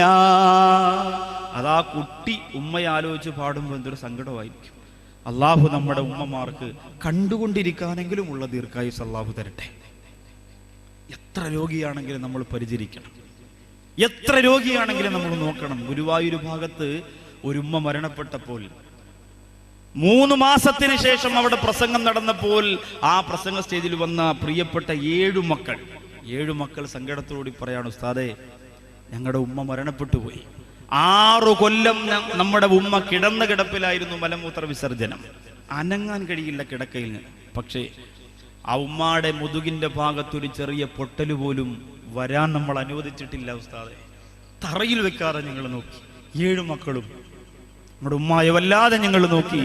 ഒരു ഈച്ച വന്നിരിക്കില്ല. ഉമ്മ കിടക്കുന്ന റൂമിന്റെ അകത്ത് ഒരു ദുർഗന്ധമുണ്ടാവില്ല. ഫുൾ ടൈം ഉമ്മയുടെ കൂടെ സർവ്വദിനം ഞങ്ങൾ നിന്നു. മരണപ്പെട്ടപ്പോൾ ഞങ്ങളുടെ കൽബ് പൊട്ടിപ്പോയി എന്ന് 7 മക്കൾ പറയാണ്. നമ്മളാണെങ്കിലോ ഉമ്മ ഒന്ന് ചുമച്ചു തുടങ്ങിയാൽ ഉമ്മയുടെ കാർക്കിച്ചു തുപ്പിയിട്ട് കഫം പുറത്തു വരാതെ നീ രാജസ്ഥാനിൽ നിന്ന് കൊണ്ടുവന്ന ഗ്രാനൈറ്റിന്റെ മുകളിൽ ആ മാതാവിന്റെ കഫം വീണു പോയാൽ മാതാവിനെ കാലിൽ പിടിച്ചു പുറത്തേക്ക് വലിച്ചെറിയുന്ന മക്കളുടെ മുമ്പിലല്ലേ ഈ വിഷയം നമുക്ക് പറയാൻ പറ്റുള്ളൂ. ആലോചിച്ചു നോക്കി. വീട്ടിനകത്തേക്ക് കയറി വരുന്ന തൊലിവെളുപ്പുള്ള സുന്ദരിയായ ഭാര്യയുടെ വാക്ക് കേട്ടുകൊണ്ട് ഉമ്മയെ വീട്ടിൽ കമ്പേറടിക്കാതെ വെച്ച് കെട്ടുന്ന ഒരു കോലത്തെ പോലെ കെട്ടിവെക്കാൻ മക്കൾ മനസ്സ് വെക്കുകയാണ്. ചില ഉമ്മമാര് പറയും, അങ്ങനെ പറഞ്ഞ് കേറ്റിക്കോട് മുസ്ലിയാരെ, എന്റെ മരുമോളും പോനും വന്നിട്ടുണ്ട്. അങ്ങനെ പറയുന്ന ഉമ്മ ഇതിൻ്റെ അകത്തുണ്ടെങ്കിൽ ഇപ്പൊ അങ്ങ് ഇറങ്ങിപ്പോണം, ഇല്ലെങ്കിൽ നമ്മുടെ ദുആ പോലും അല്ലാഹ് സ്വീകരിക്കൂല. അത്രയ്ക്ക് ദുഷ്ടത്തിയാ സംഭവമൊക്കെ. ഉമ്മ വലിയ സെറ്റപ്പാ, ഓക്കെ. പക്ഷേ മുട്ടയ്ക്കകത്ത് ABCD എഴുതി മരുമോക്ക് വാട്ടിക്കൊടുത്താൽ അള്ളാടെ കുഴപ്പം. അങ്ങനെയുള്ള ഉമ്മമാരുണ്ട്. വേളാവൂര് പ്രത്യേകിച്ചുണ്ടാവും, ഇല്ല എന്ന് പറയാൻ പറ്റൂല. ഒരു കാര്യം ഉറപ്പാ, നിന്റെ ആൺമക്കളെ, നിന്റെ മോനെ നീ സ്നേഹിക്കുന്നു എന്ന് നീളം വായിലങ്ങോട്ട് പറയുമല്ലോ ഉമ്മമാരെ, ആ വാക്ക് നീ കൽബിൽ തട്ടിയാണ് പറയുന്നതെങ്കിൽ ആ മോന്റെ ഭാര്യയെ പിണക്കാൻ ഒരിക്കലും ഒരു ഉമ്മാക്ക് സാധ്യമല്ല, ഒരിക്കലും സാധ്യമല്ല. പക്ഷേ നീ പറയുന്നത് വെറുതെയാ. നിനക്ക് മോനും കണക്കാം, ഒരു മോളും കണക്കാം. നിന്റെ മകനെ നീ സ്നേഹിക്കുന്നത് ഏറ്റവും നല്ല സ്നേഹത്തിലാണെങ്കിൽ നിന്റെ മകന്റെ മനസ്സ് നിന്റെ മരുമകളെ നീ വേദനിപ്പിച്ചാൽ പിണങ്ങും, അല്ലെങ്കിൽ വേദനിക്കും എന്ന് മനസ്സിലായാൽ, എന്റെ സഹോദരങ്ങളെ, ആ മരുമകളോട് പിണങ്ങാൻ ഒരിക്കലും ഉമ്മാക്ക് സാധ്യമല്ല. ഇന്ന് പൊരിഞ്ഞടിയാ. കല്യാണം കഴിഞ്ഞ് 3 മാസം വരെ ഭയങ്കര സെറ്റപ്പാ. 4ാമത്തെ മാസം ആകുമ്പോൾ അവൻ എങ്ങും പോകുന്നില്ല. ഞങ്ങളുടെ കല്യാണം കഴിഞ്ഞതാ. അള്ളാഹു കുടുംബജീവിതത്തിൽ ബർക്കത്ത് കൊടുക്കട്ടെ. നിങ്ങൾ പറയണ ഇയാളെ സദസ്യം ഒന്നും നമുക്കിട്ട് പണിയെടുത്ത് തങ്ങളാണെന്ന് പോലും നമ്മൾ നോക്കൂലെന്ന് പറയാം. അപ്പോൾ ആ പ്രിയമുള്ള ഉമ്മയുടെ സ്നേഹം ഇൻഷാ അല്ലാഹ് പറയുന്നുണ്ട്. ക്രൂരത കാണിക്കുന്ന അമ്മായിമാരെ കുറിച്ചൊക്കെ പറയുന്നുണ്ട്, പറയാതിരിക്കാൻ കഴിയില്ല. ഇപ്പൊ ചില മരുമക്കളൊക്കെ പറയും, അല്ലാഹുവേ പെട്ടെന്നത് പറഞ്ഞിരുന്നെങ്കിൽ, അല്ലാഹുവേ മാമി അടുത്തിരിക്കുകയായിരിക്കും, കസേര അങ്ങോട്ടും തിരിച്ച് ഒന്ന് ഇങ്ങോട്ടും തിരിച്ച്. എങ്ങനെ തിരിച്ചാലും കുഴപ്പമില്ല, ബക്കറ്റ് വരുമ്പോൾ നിങ്ങൾ നേരെ ഇരുന്നാൽ മതി. അപ്പോ അങ്ങനെയുള്ള ഉമ്മമാര് ശാപമാണ്. ഇൻഷാ അല്ലാഹ് അതെങ്ങനെയാണ് അങ്ങനെ ആവുന്നതെന്നൊക്കെ പറയാം. അപ്പൊ മാമ്പഴം എന്ന് പറയുന്ന മനോഹരമായ കവിത, അതിൻ്റെ അകത്ത് വൈലോപ്പിള്ളി ശ്രീധരമേനോർ പറയുന്ന ഒരു മാതാവിന്റെ മകനോടുള്ള സ്നേഹത്തിന്റെ, മകൻ നഷ്ടപ്പെട്ടു പോയ നൊമ്പരപ്പാടിന്റെ കഥയാണ്. അങ്കണത്തെ മാവിൽ നിന്നാദ്യത്തെ പഴം വീഴുകെ അമ്മതൻ നേത്രത്തിൽ നിന്നുതിർന്നു ചുടു കണ്ണീർ. 4 മാസത്തിൻ മുമ്പിലേറെ നാൾ കൊതിച്ചിട്ടേ ബാലമാഗന്ധം പൂവിട്ടുണ്ണികൾ വിരിയവേ അമ്മതൻ മണിക്കുട്ടൻ പൂത്തിരി കത്തിച്ചപ്പോൾ ലെമ്മളർ ചുണ്ടം നോടി സാഹ്ലാദിച്ചടുത്ത് വാക്കുകൾ കൂട്ടി ചൊല്ലാൻ വയ്യാത്ത കിടാങ്ങളെ ദീർഘദർശനം ചെയ്യും ദൈവജ്ഞരല്ലോ നിങ്ങൾ. ഒരു മാമ്പഴം വന്ന് വീഴുമ്പോൾ തൻ്റെ മകൻ ഇല്ലല്ലോ അതെടുത്ത് കഴിക്കാൻ എന്ന് ഓർമ്മിച്ചുകൊണ്ട് നിലവിളിച്ച് കരയുന്ന ഒരു ഉമ്മയുടെ സങ്കടം, ഒരു മാതാവിന്റെ നൊമ്പരം ആ കവിതയിലൂടെ എഴുതുമ്പോൾ ഇന്ന് ഉമ്മയെ കുറിച്ച് എന്താ നമ്മുടെ കയ്യിലുള്ളത്? ചില ചെറുപ്പക്കാരുടെ മൊബൈലിൽ ഒരു കാർട്ടൂൺ കിടക്കുന്നുണ്ട്. അല്ലാഹുവേ, ഉമ്മയെ കുറിച്ചുള്ളത്. ഉമ്മാക്ക് പെണ്ണേട്ടണം, ഉമ്മാക്ക് പെണ്ണേട്ടണം, കൂറു പെണ്ണേട്ടി, സുബേറ് പെണ്ണേട്ടി എന്ന് പറഞ്ഞിട്ട് അതിനെ ചുമന്നുകൊണ്ട് നടക്കുക. എന്ത് കിട്ടിയാലും സേവ് ചെയ്തെങ്കിലും ഡൗൺലോഡ് ചെയ്ത് എടുത്തളയാ. ഇത് തന്നെ പരിപാടി. എന്ത് കിട്ടിയാലും തലയിൽ ചുമന്നുകൊണ്ട് നടക്കുക. ഒഴിവാക്കണം സഹോദരങ്ങളെ, അനാവശ്യമായതൊന്നും കൊണ്ട് നടക്കരുത്. അപ്പോൾ ഞാൻ പറഞ്ഞു വന്നത്, ആ ഉമ്മാക്ക് പകരം ഇത്രയും സ്നേഹം നമുക്ക് തരുന്ന, ഇത്രയും സ്നേഹസമ്പന്നയായ ഉമ്മാക്ക് പകരം നമുക്ക് എന്താ കൊടുക്കാനുള്ളത്? ബഹുമാനപ്പെട്ട മുഹമ്മദ് ബിൻ മുൻകദിർ റളിയല്ലാഹു തആല അൻഹു ഉമ്മയെ കുറിച്ചുള്ള പ്രഭാഷണം കേട്ടിട്ട് ഓടി വരികയാ. ഇന്ന് വേളാവൂരിന്ന് ഉമ്മയെ അറിയുക എന്ന നസീഹത്ത് കഴിഞ്ഞ് വീട്ടിലേക്ക് മടങ്ങി ചെല്ലുമ്പോ, എന്റെ ഉമ്മ നിങ്ങളെ ഞാൻ പല പ്രാവശ്യം ചീത്ത വിളിച്ചിരുന്നു, കുറ്റപ്പെടുത്തിയിരുന്നു.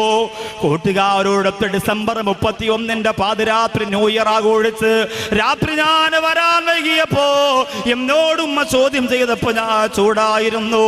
അതിനെല്ലാം ഇന്ന് പൊരുത്തം തരണമുമ്മ. ഇന്നത്തെ പ്രഭാഷണം അതായിരുന്നല്ലോ. ഉമ്മാന്റെ പൊരുത്തമില്ലെങ്കിൽ എനിക്ക് സ്വർഗമില്ല, എനിക്ക് കലിമ പറഞ്ഞു മരിക്കാൻ കഴിയില്ല എന്ന് പറഞ്ഞ് വേദനയോടെ പ്രിയപ്പെട്ട സഹോദരങ്ങളെ എന്ന് പൊരുത്തം ചോദിക്കുക. മുഹമ്മദ് ബിൻ മുൻകദിർ റളിയല്ലാഹു അൻഹു ഓടുകയാണ്. ഉമ്മയെ കുറിച്ചുള്ള പ്രഭാഷണം കേട്ടിട്ട് സഹിക്കാനാകാതെ ഓടി വരികയാ. വന്നിരുന്നു കൊണ്ട് കണ്ണീരോടെ വീടിന്റെ മുമ്പ് വന്നിരുന്നിട്ട് അന്നഹു യലൗ ഖദ്ദഹു അലൽ അർളി, തന്റെ കവിളുണ്ടല്ലോ ആ കവിളരാ മണ്ണിന്റെ മുകളിൽ വെക്കുകയാണ്. ഭൂമിയുടെ ചരൽക്കല്ലുകൾക്ക് മുകളിൽ തന്റെ കവിള് വെക്കുകയാ. എന്നിട്ട് മുഹമ്മദ് ബിൻ മുൻകദിർ റളിയല്ലാഹു അൻഹു ഉമ്മായെ വിളിക്കുകയാണ്. അകത്തിരിക്കുന്ന ഉമ്മായെ വിളിക്കുന്ന യാ ഉമ്മീ ഖൂമി ഫസ്നഇ ഖദമികി അലാ ഹദ്ദി, എന്റെ ഉമ്മ അവിടുത്തെ കാൽപാരം കൊണ്ടുവന്നിട്ട് എന്റെ മറു കവിളിൽ ഒന്ന് ചവിട്ടണം ഉമ്മ. അല്ലാതെ പൊരുത്തത്തിന് ഞാൻ എന്ത് ചോദിക്കാനാ ഉമ്മ നിങ്ങളോട്?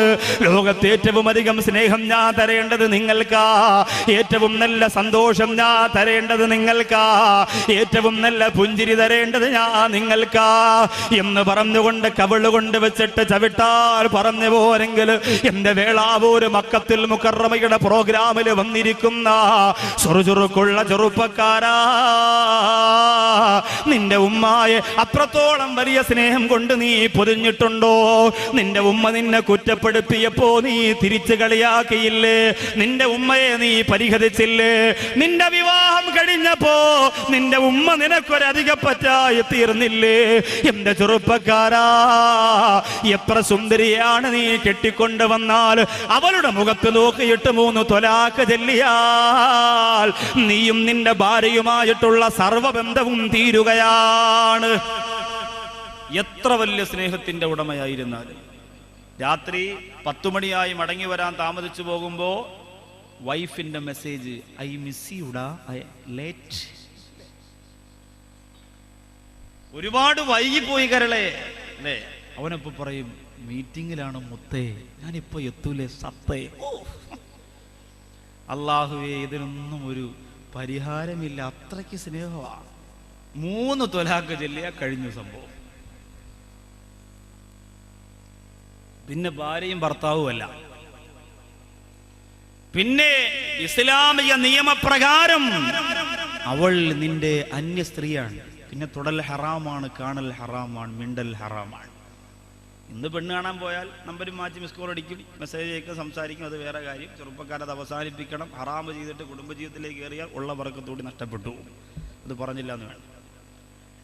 അപ്പോൾ 3 ത്വലാഖ് ചൊല്ലിയാൽ ആ ബന്ധം കഴിഞ്ഞു. ഉമ്മയുടെ ബന്ധം കഴിയാൻ എത്ര ത്വലാഖ് ചൊല്ലണം? ഉമ്മയുടെ ബന്ധം തീർക്കാൻ. ചില ചെറുപ്പക്കാർ പറയുന്നുണ്ടില്ലേ, ഉമ്മ വല്ലാത്ത ദേഷ്യപ്പെടല, എനിക്ക് സഹിക്കാൻ പറ്റുന്നില്ല. നിനക്ക് എങ്ങനെയാണ് ഇപ്പോൾ സഹിക്കാൻ പറ്റാതായത്?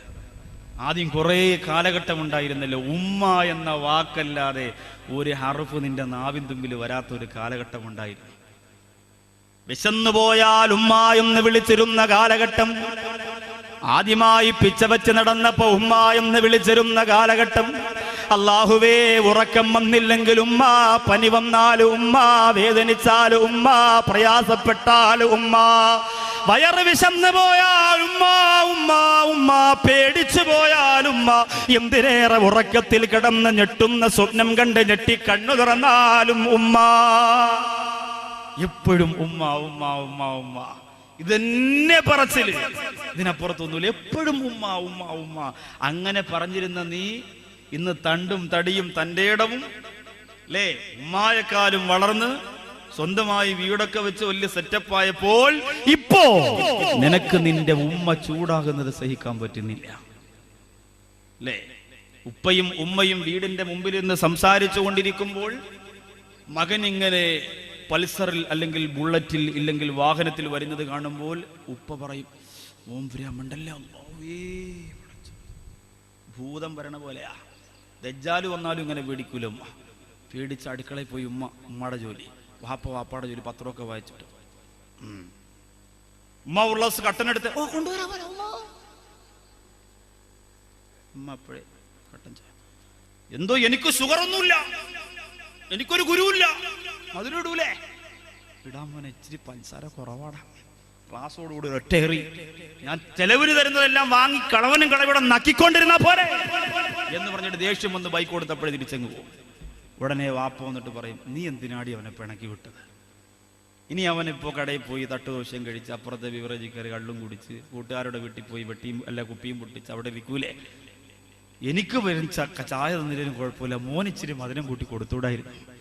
അപ്പോഴും ആ ഉമ്മാടെ കണ്ണ് നിറയൂല.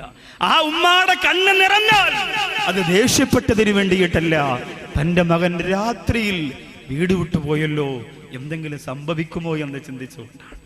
ഈ ഉമ്മാക്ക് പകരം കൊടുക്കാൻ നമ്മുടെ കയ്യിൽ എന്താ ഉള്ളത്? എൻ്റെ പ്രിയപ്പെട്ട ചെറുപ്പക്കാരെ, ചിന്തിച്ചിട്ടുണ്ടോ നാളിതുവരെ ഉമ്മാടെ അത്ഭുതത്തെക്കുറിച്ച്? ചില ഉപ്പമാരുണ്ട് ഒരു മാർദ്ദവവും ഇല്ലാതെ മക്കളെ പരിഹസിക്കുന്നവർ. ചിലപ്പോൾ 4 മക്കളുള്ളതിൽ 4-മത്തവൻ ചിലപ്പോൾ ഇച്ചിരി പ്രശ്നക്കാരനായിരിക്കും, ജോലിയൊന്നുമില്ല, കൂലിയില്ല, പാപ്പാടെ ഷീറ്റ് മോട്ടിച്ച് ഉമ്മാരെ ഒട്ടുപാലും എടുത്തുകൊണ്ട് പോയി ഇങ്ങനെ ജീവിക്കണവരാ. അവനിങ്ങനെ വേളാവൂർ ടൗണിൽ ഒരു ചെറിയ മുറുക്കാൻ കടയിട്ട് ദിവസം ഒരു 150 രൂപ കിട്ടും, ഇത്രേ ഉള്ളൂ.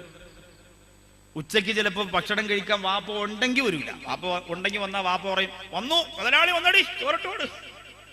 വാപ്പ അങ്ങനെയാണല്ലോ, വാപ്പന്മാര് മൊത്തം അങ്ങനെയാ. അത് കേൾക്കാത്തത് കൊണ്ട് ഒരു ദിവസം അവൻ ഇങ്ങനെ വന്നപ്പോൾ വാപ്പ ഇരിക്കുകയാണ് ഫ്രണ്ടിൽ, അവൻ അറിഞ്ഞില്ല. അള്ളാ ചീത്ത ഉണ്ടായിരുന്നു അവിടെ റബ്ബേ.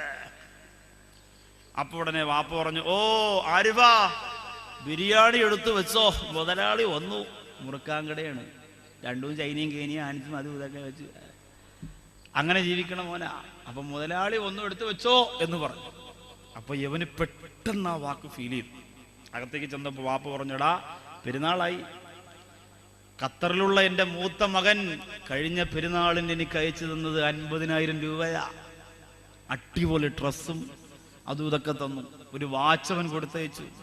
അതുപോലെ 2-മത്തവൻ ദുബായിൽ നിന്ന്. ഓ അവനെ പിന്നെ നീ എന്താണ് എങ്ങനെയായി? 10 രൂപയെങ്കിലും ഈ പെരുന്നാളിന് നിനക്ക് തരോടാ. അതവന് വല്ലാത്ത മനസ്സിൽ സങ്കടമായി. അകത്ത് ചെല്ലുമ്പോൾ ഉമ്മ ഭക്ഷണമൊക്കെ വിളമ്പി വെക്കുകയാണ്. പക്ഷേ ഉടഞ്ഞുപോയ മനസ്സുമായി ഈ പൊന്നുമോന് ഭക്ഷണം കഴിക്കാൻ തോന്നുന്നില്ല. ഭക്ഷണം വാരി വാക്കിയകത്ത് വെച്ചപ്പോൾ അവന്റെ കണ്ണ് നിറയുകയാണ്.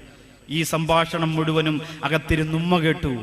ആ ഉമ്മ അവൻ കരഞ്ഞുകൊണ്ടിരിക്കുമ്പോൾ തലയിൽ കൈവച്ചുകൊണ്ട് ആ ഉമ്മ പറയും, എന്റെ കുട്ടിക്കും അള്ളാഹു ഒരു നല്ല കാലം തരും, എന്റെ കുട്ടിക്കും അള്ളാഹു പടച്ച തമ്പുരാൻ ഒരു നല്ല കാലം തരും എന്ന് പറഞ്ഞ് സമാധാനിപ്പിക്കാൻ ഈ ലോകത്ത് ഉമ്മയല്ലാതെ എന്റെ വേളാവൂരുള്ളവരെ അതിന് പകരം വെക്കാൻ മറ്റൊരാളെ നിങ്ങൾക്ക് കാണിച്ചു തരാൻ പറ്റുമോ?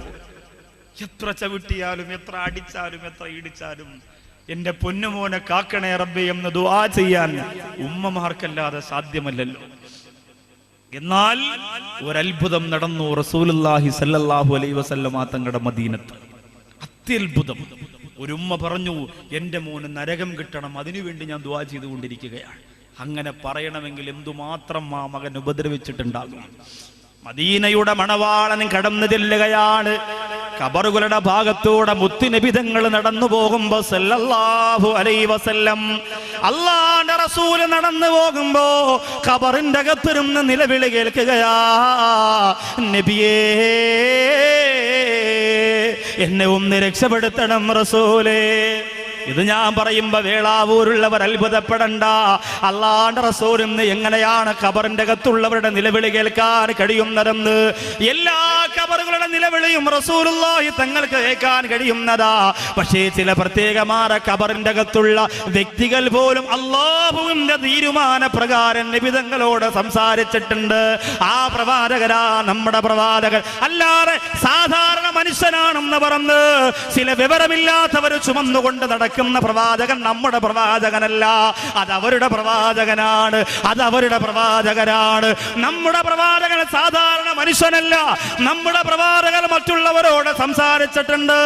ഖബറിന്റെ ഉള്ളറയിൽ കിടക്കുന്നവരുടെ അദാബ് കണ്ടിട്ട് അല്ലാഹുവിന്റെ റസൂൽ മണ്ണിന്റെ മുകളിൽ ഇരുന്നു കൊണ്ട് തേങ്ങിക്കരഞ്ഞു പോയിട്ടുണ്ട്. ആ പ്രവാചകരോട് ഖബറിന്റെ അകത്ത് കിടന്നുകൊണ്ടൊരു ചെറുപ്പക്കാരന്റെ കണ്ണീര് അല്ലാഹു ഈ സമുദായത്തിന് പഠിപ്പിച്ചു തരാൻ വേണ്ടി കാണിച്ചു കൊടുക്കുകയാണ്. ആ ചെറുപ്പക്കാരൻ പറയുന്നു, നബിയേ എന്നെ രക്ഷപ്പെടുത്തണം നബിയേ. എന്റെ കാല് മുതൽ തലച്ചോറ് വരെ ഞാൻ നരകത്തീ കൊണ്ട് വെന്തുരുകുന്നു നബിയേ. അത് കഴിയുമ്പോ തല മുതൽ ഉള്ളംകാല് വരെ വീണ്ടും വെന്തുരുകി പോവുകയാണ്. നബി തങ്ങൾ ചോദിച്ചു, എന്തേ നീ ചെയ്ത തെറ്റെന്തേ? ആ ചെറുപ്പക്കാരൻ പറയുന്നു, എല്ലാ നന്മകളും ചെയ്തു നബിയേ, സ്വതക്ക ചെയ്തു, ഇബാദത്ത് ചെയ്തു, പാവപ്പെട്ടവരെ സഹായിച്ചു, എല്ലാ സൽക്കർമ്മങ്ങളും ചെയ്തു നബിയെ. പക്ഷേ എപ്പോഴോ ചില ദിവസങ്ങളിൽ എന്റെ ഉമ്മയും ഞാനുമായി വഴക്കുണ്ടായി നബിയെ. എന്റെ ഉമ്മാടെ പൊരുത്തമില്ലാതെയാ മരിച്ചുപോയത്. ലൈബ്രറിയുടെ നടത്തിപ്പുകാരാര മക്കത്തുൽ മുക്കറബയിലെ സ്നേഹസമ്പന്നരായ ചെറുപ്പക്കാരാ വെമ്പായത്ത് KMYF-ന്റെ പരിപാടി സംഘടിപ്പിച്ചിട്ട് അതിനുവേണ്ടി ഓടി നടന്ന കഷ്ടപ്പെട്ട ചുറുചുറുക്കുള്ള എന്റെ പ്രിയപ്പെട്ട ചെറുപ്പക്കാർ ഇവിടെയുണ്ട്. അങ്ങനെയുള്ള പ്രിയ യുവ സുഹൃത്തുക്കളെ, ഈ പരിസരത്തിൽ നിന്നെല്ലാം അത് ശ്രമിക്കാവുന്ന പ്രിയപ്പെട്ട രക്തത്തിളപ്പുള്ള ചെറുപ്പക്കാരാ, ഇന്ന് ഈ മക്കളെ കെട്ടിക്കാൻ നിങ്ങൾക്ക് ഉത്സാഹമാണ്, പള്ളിക്ക് പൈസ വിരിച്ചു കൊടുക്കാൻ ഉത്സാഹമാണ്, ലൈബ്രറി നടത്താൻ ഉത്സാഹമാണ്, നബിദിന ഘോഷയാത്ര നടത്താൻ ഉത്സാഹമാണ്. അതിൻ്റെ അകത്ത് സിനിമ പാട്ടിട്ടുകൊണ്ട് റോഡിൽ വന്ന് നൃത്തം ചെയ്യാനും നിനക്ക് വല്ലാത്ത സന്തോഷമാണ്. പക്ഷേ എന്റെ ചെറുപ്പക്കാരാ, നിന്റെ വീട്ടിന്റെ അകത്തെ ഉമ്മയെ നീ എന്തിനാ വേദനിപ്പിച്ചത്? എന്തിനാ വേദനിപ്പിച്ചത്? ഈ പ്രിയപ്പെട്ട സഹോദരൻ പറയുന്ന നബിയെ, എല്ലാ പുണ്യങ്ങളും ഞാൻ ചെയ്തു പോയവനാണ്, പക്ഷേ തങ്ങളെ എന്റെ ഉമ്മയുടെ പൊരുത്തമില്ലാതെയാ ഞാൻ മരിച്ചുപോയത്. അല്ലാഹുവിന്റെ റസൂൽ അത് കഴിഞ്ഞിട്ട് മദീനത്തേക്ക് വരികയാണ്. മുത്തുനബി തങ്ങളെ സഹാബത്തിനോട് പറയുകയാ, എല്ലാവരെയും അറിയിക്കുക, ഏതൊക്കെ മക്കൾ മരിച്ചുപോലെ ഉമ്മമാര് മദീനയുടെ മുകളിലുണ്ടോ അവര് മുഴുവനും ആ മക്കൾക്ക് വേണ്ടി ഇന്ന് രാത്രി ദുആ ചെയ്യുക. കഴിയുമെങ്കിൽ അടക്കപ്പെട്ടിരിക്കുന്ന ഖബറിന്റെ ഭാഗത്ത് പോയിട്ട് ദ്വാരക്കുക. ഏതെങ്കിലും ഉമ്മമാര് പോകാതിരുന്നാൽ ആ വിവരം എന്നെ അറിയിക്കണമെന്ന് മുത്തുനബി തങ്ങൾ അറിയിപ്പ് കൊടുക്കുമ്പോ പിറ്റേന്നൊരു സഹാബി വന്നിട്ട് പറയുന്നു, നബിയേ, എല്ലാ ഉമ്മമാരും ഖബറിന്റെ അടുത്ത് പോയി വീട്ടിൽ നിന്ന് ദ്വാരുന്നു. പക്ഷേ ഒരു ഉമ്മ മാത്രം പറഞ്ഞു, ഞാൻ എൻ്റെ മോന് വേണ്ടി ദ്വാ ചെയ്യൂല, ഞാൻ എൻ്റെ മോന് വേണ്ടി അല്ലാഹുവോട് ദ്വാരക്കൂല, എനിക്കെൻ്റെ മോന് നരകം കൊടുത്താ മതി, എൻ്റെ മോന് ഖബറിന്റെ അകത്ത് സമാധാനം വേണ്ട എന്ന് പറയുന്നു നബിയേ.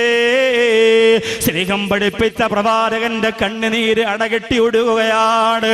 അല്ലാഹുവിന്റെ റസൂൽ പറഞ്ഞ് വിളിക്കുക, കൊണ്ടുവരിക ഉമ്മയെ.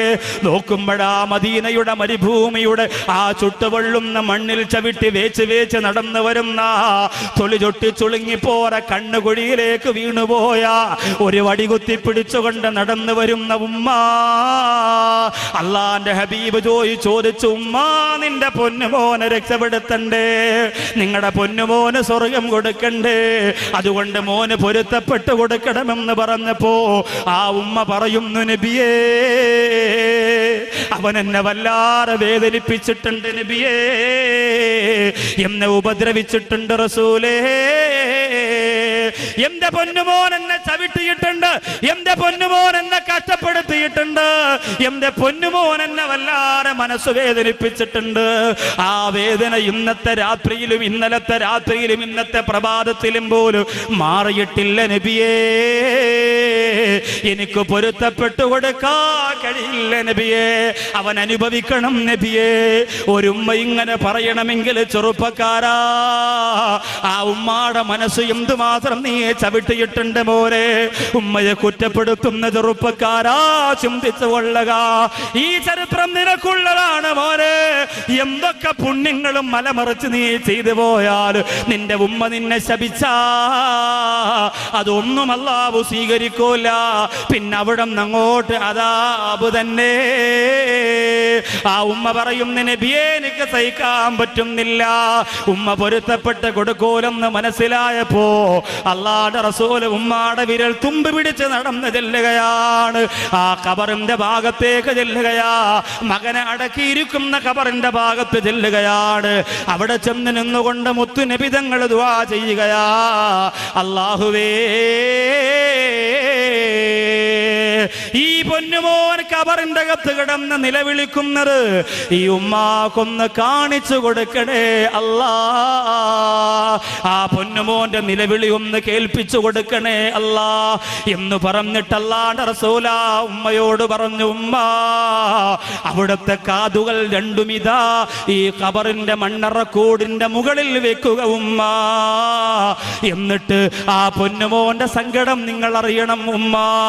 മദീന മദീനയിൽ നടന്ന അത്ഭുതമേ, അത്ഭുതത്തരന്റെ രാജകുമാരന്റെ നാവിൻ തുമ്പിലൂടെ മദീനക്ക് കിട്ടിയ അത്യത്ഭുതമേ, ആ വാച്യമായ ആത്മീയതയിലേക്ക് മക്കളെ എത്തിക്കാൻ ഉമ്മയുടെ സ്നേഹത്തിന്റെ മാധുര്യത്തിന്റെ പരദീസ തുറന്ന പ്രവാചകരെ, ആ ഉമ്മയുടെ കാതുകളതാ ആ മണ്ണറക്കോടിന്റെ മുകൾ ഭാഗത്ത് ചേർത്ത് വെക്കുകയാണ്.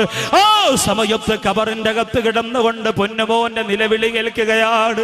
എന്റെ ഉമ്മ, എന്നെ രക്ഷപ്പെടുത്തണം ഉമ്മ, എനിക്കറിവില്ലായിരുന്നു ഉമ്മ. ഉമ്മാടെ ഓരോ തുള്ളി കണ്ണീരിന് പകരവും നരകത്തിന്റെ കനൽക്കട്ട എനിക്ക് അല്ലാഹു തരികയാണ്. എനിക്ക് സമാധാനമില്ല ഉമ്മ. നരകത്തിയുടെ കാഠിന്യം കൊണ്ട് പൊന്നുമോൻ കിടന്ന് നിലവിളിക്കുകയാണ്. ഒരുപാട് പ്രാവശ്യം പറയുന്നു ഉമ്മ, ഉമ്മ മറക്കല്ലേ ഉമ്മ, എനിക്ക് പൊരുത്തപ്പെട്ട് തരണമെന്ന് പറഞ്ഞപ്പോ ഒരു ഭ്രാന്തിയെ പോലെ ഖബറിന്റെ മുകളിൽ നിന്ന് ഉമ്മ ചാടി എഴുന്നേൽക്കുകയാ. നബി തങ്ങളുടെ മുമ്പിലേക്ക് വന്ന് കരഞ്ഞു കുമ്പിട്ടുകൊണ്ട് പറയുന്നു, നബിയേ, എന്റെ പൊന്നുമോനെ കുറിച്ച് ഞാൻ അങ്ങനെ പറഞ്ഞതൊക്കെ ശരിയാണ്. പക്ഷേ അവന്റെ ഖബറിന്റെ അകത്ത് കിടന്നുള്ള നിലവിളി കേട്ടപ്പോൾ എനിക്ക് സഹിക്കാൻ കഴിയുന്നില്ല നബിയേ. ഉമ്മ, എന്നെ രക്ഷപ്പെടുത്തണമെന്ന് എന്റെ പൊന്നുമോൾ നരകത്തിന്റെ തീ വെന്തുരുകുമ്പോ കിടന്ന് മുറ വിളിക്കുന്നത് എനിക്ക് സഹിക്കാൻ കഴിയുന്നില്ല നബിയേ. അതുകൊണ്ട് എന്റെ ഉമ്മാക്ക് എന്റെ പൊന്നുമോന് ഞാൻ പൊരുത്തപ്പെട്ട് കൊടുത്തിരിക്കുന്നു നബിയേ. അവനെ എനിക്കറിയിപ്പിക്കല്ലെന്ന് പടച്ചോനോട് പറയണം നബിയേ. ഉമ്മാടെ പ്രാർത്ഥനയുണ്ടെന്ന് പറഞ്ഞു കൊടുക്കണം നബിയേ. എന്റെ ചെറുപ്പക്കാരാ, ഇതിന് പകരം നീ എന്താടാ ഇന്ന് കൊടുത്തുകൊണ്ടിരിക്കുന്നത്? ഈ സ്നേഹത്തിന് പകരം ഇന്നെന്താ കൊടുത്തുകൊണ്ടിരിക്കുന്നത്? ആൺമക്കളോട് മാത്രമല്ല ഞാനിത് പറയുന്നത്, പിറന്നു വീണതിന്റെ അന്ന് മുതൽ നിന്റെ വളർച്ച കണ്ടുകൊണ്ട് പൊട്ടിക്കരയുന്ന ഉമ്മ, അത്ഭുതപ്പെടുന്ന ഉമ്മ, പെങ്ങളെ, നിനക്ക് നല്ലൊരു ജീവിതത്തിന് വേണ്ടി തഹജ്ജുദ് നിസ്കരിച്ചിട്ട് കരഞ്ഞുകൊണ്ട് ദ്വാരുന്ന ഉമ്മ, എന്റെ പൊന്നുപോൾക്ക് നല്ല ഭർത്താവിനെ കൊടുക്കണമെന്ന് കരഞ്ഞു ദ്വാ ചെയ്ത ഉമ്മ, നിനക്കൊരു സ്വർണ്ണവള വാങ്ങാൻ ഉമ്മാടെ ആഭരണങ്ങൾ മുഴുവനും വിറ്റിട്ടല്ലേ ഉമ്മ പണം ചെലവഴിച്ചത്? വേളാവൂരില് എന്റെ പ്രിയപ്പെട്ട പെങ്ങന്മാരെ, നിന്റെ ഉമ്മമാരെ കുറിച്ചും ഞാൻ പറയുകയാണ്. ആ മക്കള് മാത്രം സ്നേഹിച്ചാ പോരല്ലോ, കരഞ്ഞു കരഞ്ഞു ദുആ ചെയ്ത് പൊന്നുമോളാകുന്ന നിനക്കൊരു നല്ല കുടുംബജീവിതം ഉമ്മയുടെ പൊരുത്തത്തോടുകൂടി അല്ലാഹു തന്നു പോയെങ്കിൽ ഇന്ന് നിനക്ക് വേളാവൂര് വലിയൊരു കൊട്ടാരമായി, നീ ഇന്ന് വലിയ പത്രാസുകാരിയായി, നിന്റെ കയ്യിൽ ഇന്ന് ധാരാളം പണമുണ്ടായി, നിന്റെ ഭർത്താവ് നല്ല സമ്പന്ന വർഗത്തിൽപ്പെട്ടവനായി. അതുകൊണ്ട് നിന്റെ ഉമ്മ എത്ര ദിവസമായി വീട്ടിന്റെ അകത്ത് ചുമയും കുരയുമായി, ഒരാൾ നോക്കാറില്ലാതെ വിരിപ്പിൽ കിടന്ന് കാലുവഴിയെ മലമൂത്ര വിസർജനം നടത്തി ദുർഗന്ധം വന്ന് അയൽവക്കത്തുള്ള ഹൈന്ദവ സഹോദരിമാര് വരെ കടന്നു വന്നിട്ട് വൃത്തിയാക്കി കൊടുക്കുന്ന ഒരു സാഹചര്യമാണെങ്കിൽ എന്റെ പ്രിയപ്പെട്ട പെങ്ങളെ, നീ എത്ര വലിയ സ്നേഹസമ്പന്നയായ കുടുംബജീവിതം നയിച്ചാലും മോളെ നിനക്ക് നരകമാണ്. ഉമ്മാന്റെ ശാപത്തിന് പകരം പിന്നെ ആ നരകമല്ലാതെ ഒന്നുമില്ല പെങ്ങളെ. അല്ലാഹു നമ്മെ കാത്തുരക്ഷിക്കട്ടെ. ഇൻഷാ അല്ലാഹ് എൻ്റെ ഉമ്മാക്ക് സ്വർഗം കൊടുക്കണം അല്ലാ എന്ന നിയ്യത്തിൽ മക്കത്തുൽ മുക്കറമയുടെ സംഘാടകർ കൊണ്ടുവരുന്ന ബക്കറ്റിലേക്ക് സ്വതക്ക, ഒറ്റ നിയ്യത്ത്, അതിനപ്പുറം ഒന്നുമില്ല. പടച്ചോനെ എൻ്റെ ഉമ്മാക്ക് സ്വർഗം കൊടുക്കണം. ഈ സ്വതക്കയും ഈ മജ്‌ലിസിന്റെയും ബറക്കത്ത് കൊണ്ടാണ് നിന്റെ ഉമ്മാക്ക് അല്ലാഹ് സ്വർഗം കൊടുക്കുന്നതെങ്കിൽ ആ ഉമ്മാക്ക് നീ എന്ത് തെറ്റ് ചെയ്തു പോയാലും പൊരുത്തപ്പെട്ട് തരാതിരിക്കാൻ സാധ്യമല്ല. കാരണം ഈ ദുആ കൊണ്ടാണ് ഉമ്മാക്ക് സ്വർഗം കിട്ടുന്നതെങ്കിൽ എത്ര വലിയ പൊരുത്തക്കേട് നീ ചെയ്തിട്ടുണ്ടെങ്കിലും ആ ഉമ്മാക്ക് നിനക്ക് പൊരുത്തപ്പെട്ട് തന്നേ പറ്റുള്ളൂ. സ്വർഗം വാങ്ങിക്കൊടുത്ത മകന് പകരം ഒരു ഉമ്മയുടെ മനസ്സിലും വെറുപ്പുണ്ടാവില്ല.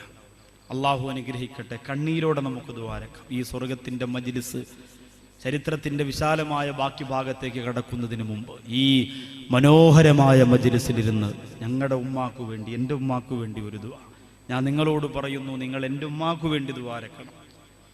കാല് നീര് വന്നു, പ്രയാസമൊക്കെ ഉണ്ടെങ്കിൽ പോലും ഇൻഷാ അല്ലാഹ് ഉംറ എന്ന് പറയുന്ന ഒരു വലിയ സംഭവത്തും സ്വപ്നം കണ്ടുകൊണ്ട് ചെറിയ വീടിനകത്ത് കഴിയുകയാണ്. അവർക്കത് ചിന്തിക്കാൻ പോലും സാധിക്കാത്ത കാര്യമായിരുന്നു. നമ്മുടെ നാട്ടിലുള്ള സമ്പന്ന വർഗത്തിൻ്റെ വീട്ടിൽ പോയി പണ്ട് കാലത്ത് അരി ഇടിച്ചു കൊടുക്കുമ്പോൾ അവർ കൊടുക്കുന്ന 5 രൂപയും 10 രൂപയും അത് വാങ്ങിയിട്ട് കൊണ്ടുവന്നാണ് ഞങ്ങളെയൊക്കെ വളർത്തിയത്. ആ ഉമ്മായെ മക്കത്തേക്ക് മദീനത്തേക്ക് കൊണ്ടുപോകണമെന്ന് തീരുമാനിച്ചത് മുതൽ ഉമ്മാക്ക് വല്ലാത്ത സന്തോഷമാണ്. അതുകൊണ്ട് നിങ്ങളൊക്കെ ദ്വാരക്കണം ആ ഒരു സ്വപ്നം പൂവണിയാൻ. എൻ്റെ ജീവിതത്തിലെ ഒരു വലിയ നേട്ടമായിരിക്കും അത്, ഒരിക്കലും ആ വിഷയത്തിലൊരു സംശയമില്ല. പക്ഷേ അത് നമ്മൾ എത്ര തീരുമാനിച്ചാലും അവിടെ എത്തിയെങ്കിലേ ആ സൗഭാഗ്യം നമുക്കുള്ളൂ. വീട്ടിൽ നിന്നിറങ്ങിയാലും പാസ്പോർട്ട് കൊടുത്താലും പൈസ കൊടുത്താലും നിയത്ത് ചെയ്താലും ദ്വാരെന്നാലും ഇവിടെ കൊണ്ടു ആദ്യം ഉണ്ടോ. അതുകൊണ്ട് ഈ സദസ്സിൽ ഇരുന്നുകൊണ്ട് സലാത്ത് ചൊല്ലി നമ്മുടെ ഉമ്മാക്ക് വേണ്ടി ഒരു ദുആ. സല്ലല്ലാഹു അലാ മുഹമ്മദ് ബിസ്മില്ലാഹ് സല്ലല്ലാഹു അലൈഹി വസല്ലം. അല്ലാഹുവേ റഹ്മാനും റഹീമുമായ കരുണക്കടലായ രാജസയ്യിദായ അല്ലാഹ്, ഈ സദസ്സിൽ വന്ന സഹോദരങ്ങൾ തൻ്റെ മാതാവിന് വേണ്ടി ചെയ്യുന്ന സ്വതക്കയെ നീ സ്വീകരിക്കണേ അല്ലാഹ്. ആ ഉമ്മാക്ക് സ്വർഗം കൊടുക്കണേ അല്ലാഹ്. ജീവിച്ചിരിക്കുന്ന ഉമ്മമാരുടെ മക്കളാണ് ഈ മജ്‌ലിസിലുള്ളതെങ്കിൽ പടച്ചവനെ ആ ഉമ്മമാരെ മാരക രോഗത്തിൽ നിന്ന് കാത്തുരക്ഷിക്കണേ അല്ലാഹ്. മരണപ്പെട്ടു പോയ മാതാക്കളുടെ മക്കളാണ് ഈ മജ്‌ലിസിലുള്ളതെങ്കിൽ ആ ഉമ്മയുടെ ഖബർ അല്ലാഹുവേ ഈ രാത്രി മുതൽ ഈ വെള്ളിയാഴ്ച രാവിന്റെ ശോഭയുള്ള ഇൽമിന്റെ മജ്‌ലിസിന്റെ നിറമുള്ള ഗുണമുള്ള മണമുള്ള നിറവുള്ള വേദിയിൽ ബറക്കത്ത് കൊണ്ട് ആ മാതാവിന് സ്വർഗം കൊടുക്കണേ അല്ലാഹ്. എല്ലാവരും സഹകരിക്കും. ഒരു വലിയ വിപ്ലവ പിരിവൊന്നും ഇവിടെ നടത്താൻ അവർക്ക് അതിനോട് താല്പര്യമില്ല. ഇൽമ് ജനങ്ങൾക്ക് പറഞ്ഞു കൊടുക്കുക. പിന്നെ എന്തെങ്കിലും അവരുടെ ലൈബ്രറിക്ക് ഒരു വിഹിതം കിട്ടിയാൽ മഹല്ലിനോട് പറഞ്ഞു മഹല്ലിനെ അറിയിച്ചിട്ട്, പ്രസിഡന്റൊക്കെ അതിന് വല്ലാത്ത താല്പര്യം, നമ്മുടെ നാട്ടിലുള്ള യുവാക്കളെ ഛിന്ന ഭിന്നമാക്കി നഷ്ടപ്പെട്ടു പോകാതിരിക്കാൻ അവരെ ഒരുമിച്ച് നിർത്താനുള്ള വലിയ തീരുമാനം അവർക്കുള്ളത് കൊണ്ട് മഹല്ലിൻ്റെ കീഴിൽ തന്നെ ഒരു ലൈബ്രറിയുടെ ഓഫീസ്, അതുപോലെ അവരുടെ റിപ്പോർട്ടുകൾ തയ്യാറാക്കിയ പുസ്തകം എല്ലാം വളരെ അടുക്കും ചിട്ടയോടും കൂടി കാത്തു സൂക്ഷിച്ചു വെച്ചിരിക്കുകയാണ്. അപ്പൊ അത് ഒരു വലിയ സൗഭാഗ്യമാണ്. ഒരു മഹല്ലിന്റെ പിന്തുണ വർഷങ്ങളോളം കിട്ടുക എന്നത് വല്ലാത്ത സൗഭാഗ്യമാണ്. എല്ലാ വർഷവും അങ്ങനെ കിട്ടാറില്ല. പല സ്ഥലത്തും 2 കൊല്ലം കഴിയുമ്പോൾ അടിയാണ്. പിന്നെ കാരണം ചെറുപ്പക്കാരങ്ങനെ പൈസ പിരിച്ച് എന്ത് ചെയ്തു, അങ്ങനെ ചെയ്തു, അവിടെ പോയി ഇവിടെ പോയി, പല സ്ഥലത്തും അങ്ങനെയാവും. ഏതെങ്കിലും ഒരു ചെറുപ്പക്കാരൻ ഒരു പരിപാടി സംഘടിപ്പിക്കാൻ നിന്നാൽ അവരൊക്കെ കടകളിലിരുന്നു കൊണ്ട് പറയും, ഒരു നൗഷാദ് ബാക്കവിയുണ്ട്, അല്ലെങ്കിൽ വേറെ ഏതെങ്കിലും ഉസ്താദുമാരെ കുറിച്ച് പറഞ്ഞിട്ട് അങ്ങനെ ഒരു ആക്കവിയുണ്ട്, അങ്ങനെ ഒരു മന്നാനിയുണ്ട്, കുറേ ചെറുപ്പക്കാരും ഉണ്ട് അല്ലേ എന്ന് പറഞ്ഞിട്ട് ഇങ്ങനെ മോശമായ തരത്തിൽ പലരും പറയും. അങ്ങനെ പറഞ്ഞു പറഞ്ഞ് ഫിത്തനകളായി അവസാനം ഈ ചെറുപ്പക്കാരോട് തീരുമാനിക്കും, നമ്മൾ എത്ര വാത് വെച്ചിട്ടും കാര്യമില്ലടാ, നമുക്കൊരു റിമി ടോമിയുടെ ഗാനമേള വയ്ക്കാം അടുത്ത റമദാൻ തലേദിവസം. അപ്പം മരിക്കാൻ കിടക്കണ ഉപ്പാപ്പോരുണ്ടല്ലോ, ട്രിപ്പ് കുപ്പിയായിട്ടാണ് വന്ന് ഫ്രണ്ടി വന്നിരിക്കുക, അടിപൊളിയടിയോ, ഇതല്ലായിരുന്നു ആദ്യമേ വേണ്ടത്. അപ്പം സമാധാനമാവും, അപ്പോഴേ സമാധാനമാവൂ, അതാവും. അതുകൊണ്ട് ആ രീതിയിലൊന്നും പോകരുത്. ഇവിടെ നമ്മുടെ സഹോദരങ്ങൾക്ക് നല്ല സ്വതക്ക ഇട്ട് കൊടുക്കുക. അവരെന്തെങ്കിലുമൊക്കെ സഹായങ്ങൾ സഹകരണങ്ങൾ നമ്മുടെ നാട്ടിൽ ചെയ്യട്ടെ. മദ്രസയ്ക്ക് വേണ്ടി ചെയ്യാൻ പറ്റുന്നവർ ചെയ്യുന്നു, പള്ളിക്ക് വേണ്ടി ചെയ്യാൻ പറ്റുന്നവർ ചെയ്യുന്നു. പിന്നെ ഒരു വലിയ സാധു സംരക്ഷണ സമിതിയൊന്നുമല്ല, എന്തെങ്കിലും ഉണ്ടെങ്കിൽ അവരുടെ നാട്ടിലൊരു യത്തീമിൻ്റെ കല്യാണം നടന്നാൽ അവരെല്ലാം കൂടി ആലോചിച്ച് 500 രൂപ ഇട്ട് 1000 രൂപ ഇട്ട് ഒരു 10000 രൂപ അല്ലെങ്കിൽ 5000 രൂപ പ്രസിഡന്റ് പറഞ്ഞ് ഞങ്ങൾ കൊണ്ട് കൊടുക്കുകയാണെന്ന് പറഞ്ഞ് അവരുടെ സംഘടനയുടെ പേരിൽ അവർ ചെയ്യാറുണ്ട്. പിന്നെ ഒരു സുവനീർ ഇവിടെ ഈ വർഷത്തെ ഒരു സുവനീർ ഇറക്കി. ഇൻഷാ അല്ലാഹ് അത് സമാപനം നിങ്ങളുടെ എല്ലാവരുടെയും കൈകളിലേക്ക് അവരെത്തിക്കും. എന്ത് അപാകതയുണ്ടെങ്കിലും നിങ്ങൾക്ക് ചൂണ്ടിക്കാണിച്ചു കൊടുക്കാം. വളർന്നു വരുന്നവരാണ്, തെറ്റുകുറ്റങ്ങളില്ലാത്തവർ വളരെ കുറവാണല്ലോ. അപ്പോൾ ആ അപാകതകൾ ചൂണ്ടിക്കാണിച്ചു കൊടുത്തുകൊണ്ട് നേർരേഖയിലേക്ക് നേർമാർഗത്തിലേക്ക് അവരെ കൊണ്ടുവരണം. അല്ലാഹുവിന്റെ റസൂൽ സല്ലല്ലാഹു അലൈഹി വസല്ലമ തങ്ങൾ പറയുന്നു, നിന്റെ ഉമ്മ, നീ സുന്നത്ത് നിസ്കരിച്ചുകൊണ്ട് നിൽക്കുമ്പോൾ നിന്റെ ഉമ്മ നിന്നെ വിളിച്ചാൽ നീ മറുപടി കൊടുക്കണം എന്ന് നബിയുനാ മുഹമ്മദ് മുസ്തഫ. ഇദാ ദഅതുക വാലിദതുക വ അൻത ഫിസ്സലാ ഫാജിബ്ഹാ. നീ നിസ്കരിച്ചു കൊണ്ടിരിക്കുകയാണ്, അപ്പോൾ ഉമ്മ വന്നിട്ട് മോനെ ശുക്കൂറ എന്ന് വിളിച്ചാൽ നീ ചോദിക്കും എന്തോമ്മാ എന്നെന്തായാലും ചോദിക്കും. കാരണം എന്താ, നമ്മുടെ നിസ്കാരമൊക്കെ കണക്കാ. പല്ലി ചലച്ച ഇറങ്ങി പോകണം, നമ്മളാണ് പിന്നെ ഉമ്മ വിളിച്ചാൽ വിളിയാക്കാത്തത്. ആ നിസ്കാരത്തെക്കുറിച്ചല്ല പറഞ്ഞു. അത്ര തഖ്വയോടുകൂടി നിൽക്കുന്ന സഹാബത്തിനോടാ പറയണേ. നമ്മളിങ്ങനെ കൈകെട്ടി കിബില റോഡിലേക്കാണെങ്കിൽ, പള്ളി ഇങ്ങനെ റോഡിലേക്കാണ് ഇരിക്കുന്നത്, നമ്മളിങ്ങനെ കൈയിട്ടും അല്ലാഹു നമ്മുടെ പള്ളി കൂടെ ഓൾബോസ് ആമീൻ അങ്ങനെ നിൽക്കുക. പാലുകാരനെ നോക്കും, പത്രക്കാരനെ നോക്കും, അല്ലെ ഏതെങ്കിലും കുലിസ് ഇങ്ങനെ ആയിട്ട് എങ്ങനെ നോക്കും. ഇതൊക്കെ ചെയ്യും. ഈ കാര്യത്തെ കുറിച്ചല്ല പറഞ്ഞത്. അത് പിന്നെ ഉമ്മ വിളിച്ചാൽ ആര് വിളിച്ചാലും നിങ്ങൾ കേൾക്കും. ഒരാളിങ്ങനെ റോഡിലേക്ക് നോക്കി നിസ്കരിക്കുള്ളൂ, കൈയ്യട്ടി അല്ലാഹു അക്ബർ. അപ്പോൾ റോഡിലൂടെ പോയ ഒരാൾ എന്താ ഇതാക്കാരം. ഇതല്ല, ചില ആൾക്കാരുണ്ടല്ലോ അലമാരയുടെ നേരെ ഫ്രണ്ടിൽ മുസല്ല വിരിക്കും, എന്നിട്ട് അല്ലാഹു അക്ബർ, എന്നിട്ട് ഇങ്ങനെ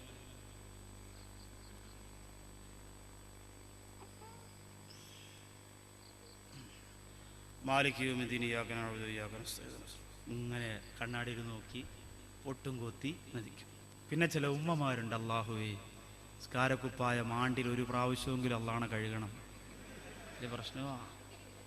പടച്ചവനെ ബാങ്ക് കേൾക്കുമ്പോൾ ഒരു ഓട്ടോ ആ നിസ്കാരപ്പായിലേക്ക്. കാരണം മറ്റേത് തുടങ്ങുന്നതിന് മുമ്പ് ഇത് മൊത്തം നിസ്കരിച്ച് തീർക്കണ്ടേ. അങ്ങനെ നിസ്കാരത്തിന് വേണ്ടി നല്ല നൈറ്റിയും നല്ല മാക്സിയോ കഴിച്ചങ്ങോട്ട് വെച്ചിട്ട് 92 മച്ച ഗൾഫിൽ നിന്ന് കൊണ്ടുവന്ന ഒരു സാധനമുണ്ട് റബ്ബേ, പഴമ്പായിൽ പൊതിഞ്ഞ് തൂക്കിയിട്ടിട്ടുണ്ട്. അതങ്ങോട്ട് അഴിച്ചെടുത്തിടും. മലക്ക് പോയിട്ട് ശൈത്താൻ വരെ പരിസരത്ത് വരില്ല. നിസ്കാരക്കുപ്പായത്തിന് വലിയ കാശൊന്നുമില്ല. ഏതെങ്കിലും ഒരു തുണിക്കടയിൽ പോയിട്ട് പറഞ്ഞാലേ തരും. ഇല്ലെങ്കിൽ പഴയ വിരിപ്പം കാണത്ത് 2 അടി അടിച്ചിട്ടാൽ മതി. പക്ഷേ കഴിവൂല, അതൊക്കെ മാറ്റും. വേറെ എവിടെയെങ്കിലും പോകാനൊന്നും ഇറങ്ങിയാലോ അല്ലോ ഞൂറ് ശരിയാവൂല. എത്ര മണിക്കൂറുകളാ അല്ലേ? ഇതൊക്കെ നാം പടച്ചോന്റെ മുമ്പിലാണ്. അപ്പൊ അത്ര തഖ്വയോടുകൂടി നിസ്കരിക്കുന്ന നിസ്കാരക്കാര് ഒരു ശ്രദ്ധയുമില്ല. അള്ളാഹുവിന് വേണ്ടിയാണ് ഞാൻ നിസ്കരിക്കുന്നത്. അള്ളാഹു അല്ലാത്ത സർവ്വതിനെയും മാറ്റി പടച്ചോനെ എൻ്റെ നെഞ്ചിലേക്ക് ഞാനിതാ ചേർത്ത് വെച്ചു. അല്ലാഹു അക്ബർ. അങ്ങനെ ഇഖ്ലാസോടെ നിസ്കരിക്കുന്ന നിസ്കാരത്തിൽ നിന്റെ ഉമ്മ വന്നിട്ട്, സുന്നത്ത് നിസ്കാരത്തിലാണ്, ജുമാ നിസ്കാരത്തിൽ ഉമ്മ മിസ്കോൾ അടിച്ചാൻ പറഞ്ഞ് ഇറങ്ങി ഓടരുത്. സുന്നത്ത് നിസ്കാരത്തിലെ ഉമ്മ പറയുന്നടാ ശുക്കൂറേ എന്ന് വിളിച്ചാൽ കൈയഴിച്ചിട്ടിട്ട് എന്തോ ഉമ്മ എന്ന് ചോദിച്ചുകൊണ്ട് വരണം. അല്ലാതെ ഊതറക്കളവിൽ നിസ്കരിക്കാനും സമ്മതിക്കൂല, എപ്പോഴും വിളിയാ എന്ന് പറയും. എന്തോ ഉമ്മ നടത്തു പോയി ഉമ്മയോട് ചോദിക്കാം. വാപ്പ വിളിച്ചാലോ? ഇവിടെയാണ് പ്രശ്നം, അടി ഇവിടെയാണ്. വാപ്പ വിളിച്ചാൽ വിളി കേൾക്കണോ? നിങ്ങൾ പറയാം നമ്മൾ വിളിക്കാനും പോകണില്ല, നിസ്കരിക്കാനും പോകണില്ല. അപ്പം നിസ്കരിക്കുക, നോമ്പ് കുടിക്കുന്നത്, നമുക്ക് ഒരു ഗ്ലാസ് ചായ കുടിക്കണം, 10 വസാദ് പറയണം, രാത്രി വീട്ടിൽ ചെന്ന് വല്ലതും കഴിക്കണം, കിടന്നുറങ്ങണം. മോനെ വിളിക്കാൻ പോവാ. ഇപ്പോൾ അള്ളാന്റെ റസൂല് പറയുന്നു, നിന്റെ ഉമ്മ നിന്നെ വിളിച്ചാൽ സുന്നത്ത് നിസ്കാരത്തിലാണെങ്കിൽ ആ ഉമ്മാക്ക് നീ മറുപടി കൊടുക്കുക. വൈദാ കാന അബൂക, നിന്റെ ഉപ്പയാണ് വിളിക്കുന്നതെങ്കിലോ ഫലാ തുജിബുഹു ഹത്താ തഫ്റാ, സലാം വീട്ടുന്നത് വരെ മറുപടി കൊടുക്കാൻ പാടില്ല. സലാം വീട്ടിട്ട് ചോദിക്കണം, എന്താ ഉപ്പ വിളിച്ചത്. ഇപ്പൊ ഉപ്പമാരിങ്ങനെ വിചാരിക്കും, അപ്പോ കഷ്ടപ്പാടും ബുദ്ധിമുട്ടും അനുഭവിച്ച ഞങ്ങൾക്കൊന്നുമില്ല അല്ലേ? എല്ലാ ഉമ്മാക്കുള്ളൂ അല്ലേ? ഹോസ്പിറ്റലിൽ പോയി കൂട്ടിരുന്നതും, സ്ലേറ്റ് വാങ്ങിച്ചു കൊടുത്തതും, നഴ്സറി കൊണ്ടുപോയതും, മദ്രസയിൽ കൊണ്ടുപോയതും, ജ്യൂസ് വാങ്ങിച്ചു കൊടുത്തതും, ചാപ്പാട് കൊടുത്തതും ഒക്കെ വെറുതെ ഒന്നുമില്ല. എല്ലാ ഉമ്മാക്കല്ല, ഉമ്മയുടെ മുന്നിൽ ഉപ്പ എന്ന് പറയുന്നത് അത്ര വലിയ സംഭവമല്ല.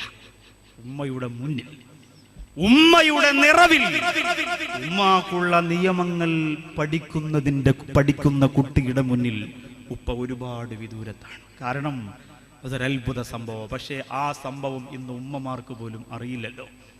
ഉമ്മമാർക്ക് പോലും അറിയില്ലല്ലോ. അവരല്ലേ ഈ മക്കളെ വഴിതെറ്റിക്കുന്നത്.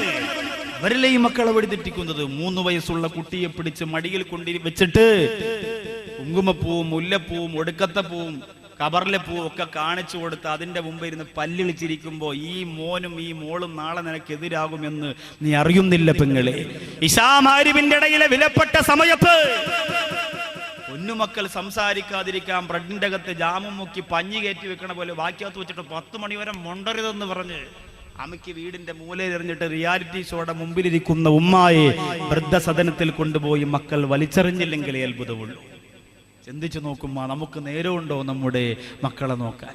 സമയമുണ്ടോ നമുക്ക്? മക്കളെന്ന് പറഞ്ഞാൽ തന്നെ കുറച്ചിലല്ലേ അല്ലേ? കല്യാണത്തിന് പോകുമ്പോ നീ മക്കളെ കൊണ്ടുപോകുന്നില്ലേടി എന്ന് ചോദിച്ചാൽ ഇല്ല, അവരപ്പുറത്ത് ഉമ്മാന്റെ അടുത്താക്കിയിട്ട് പോവാം. അതെന്തേ?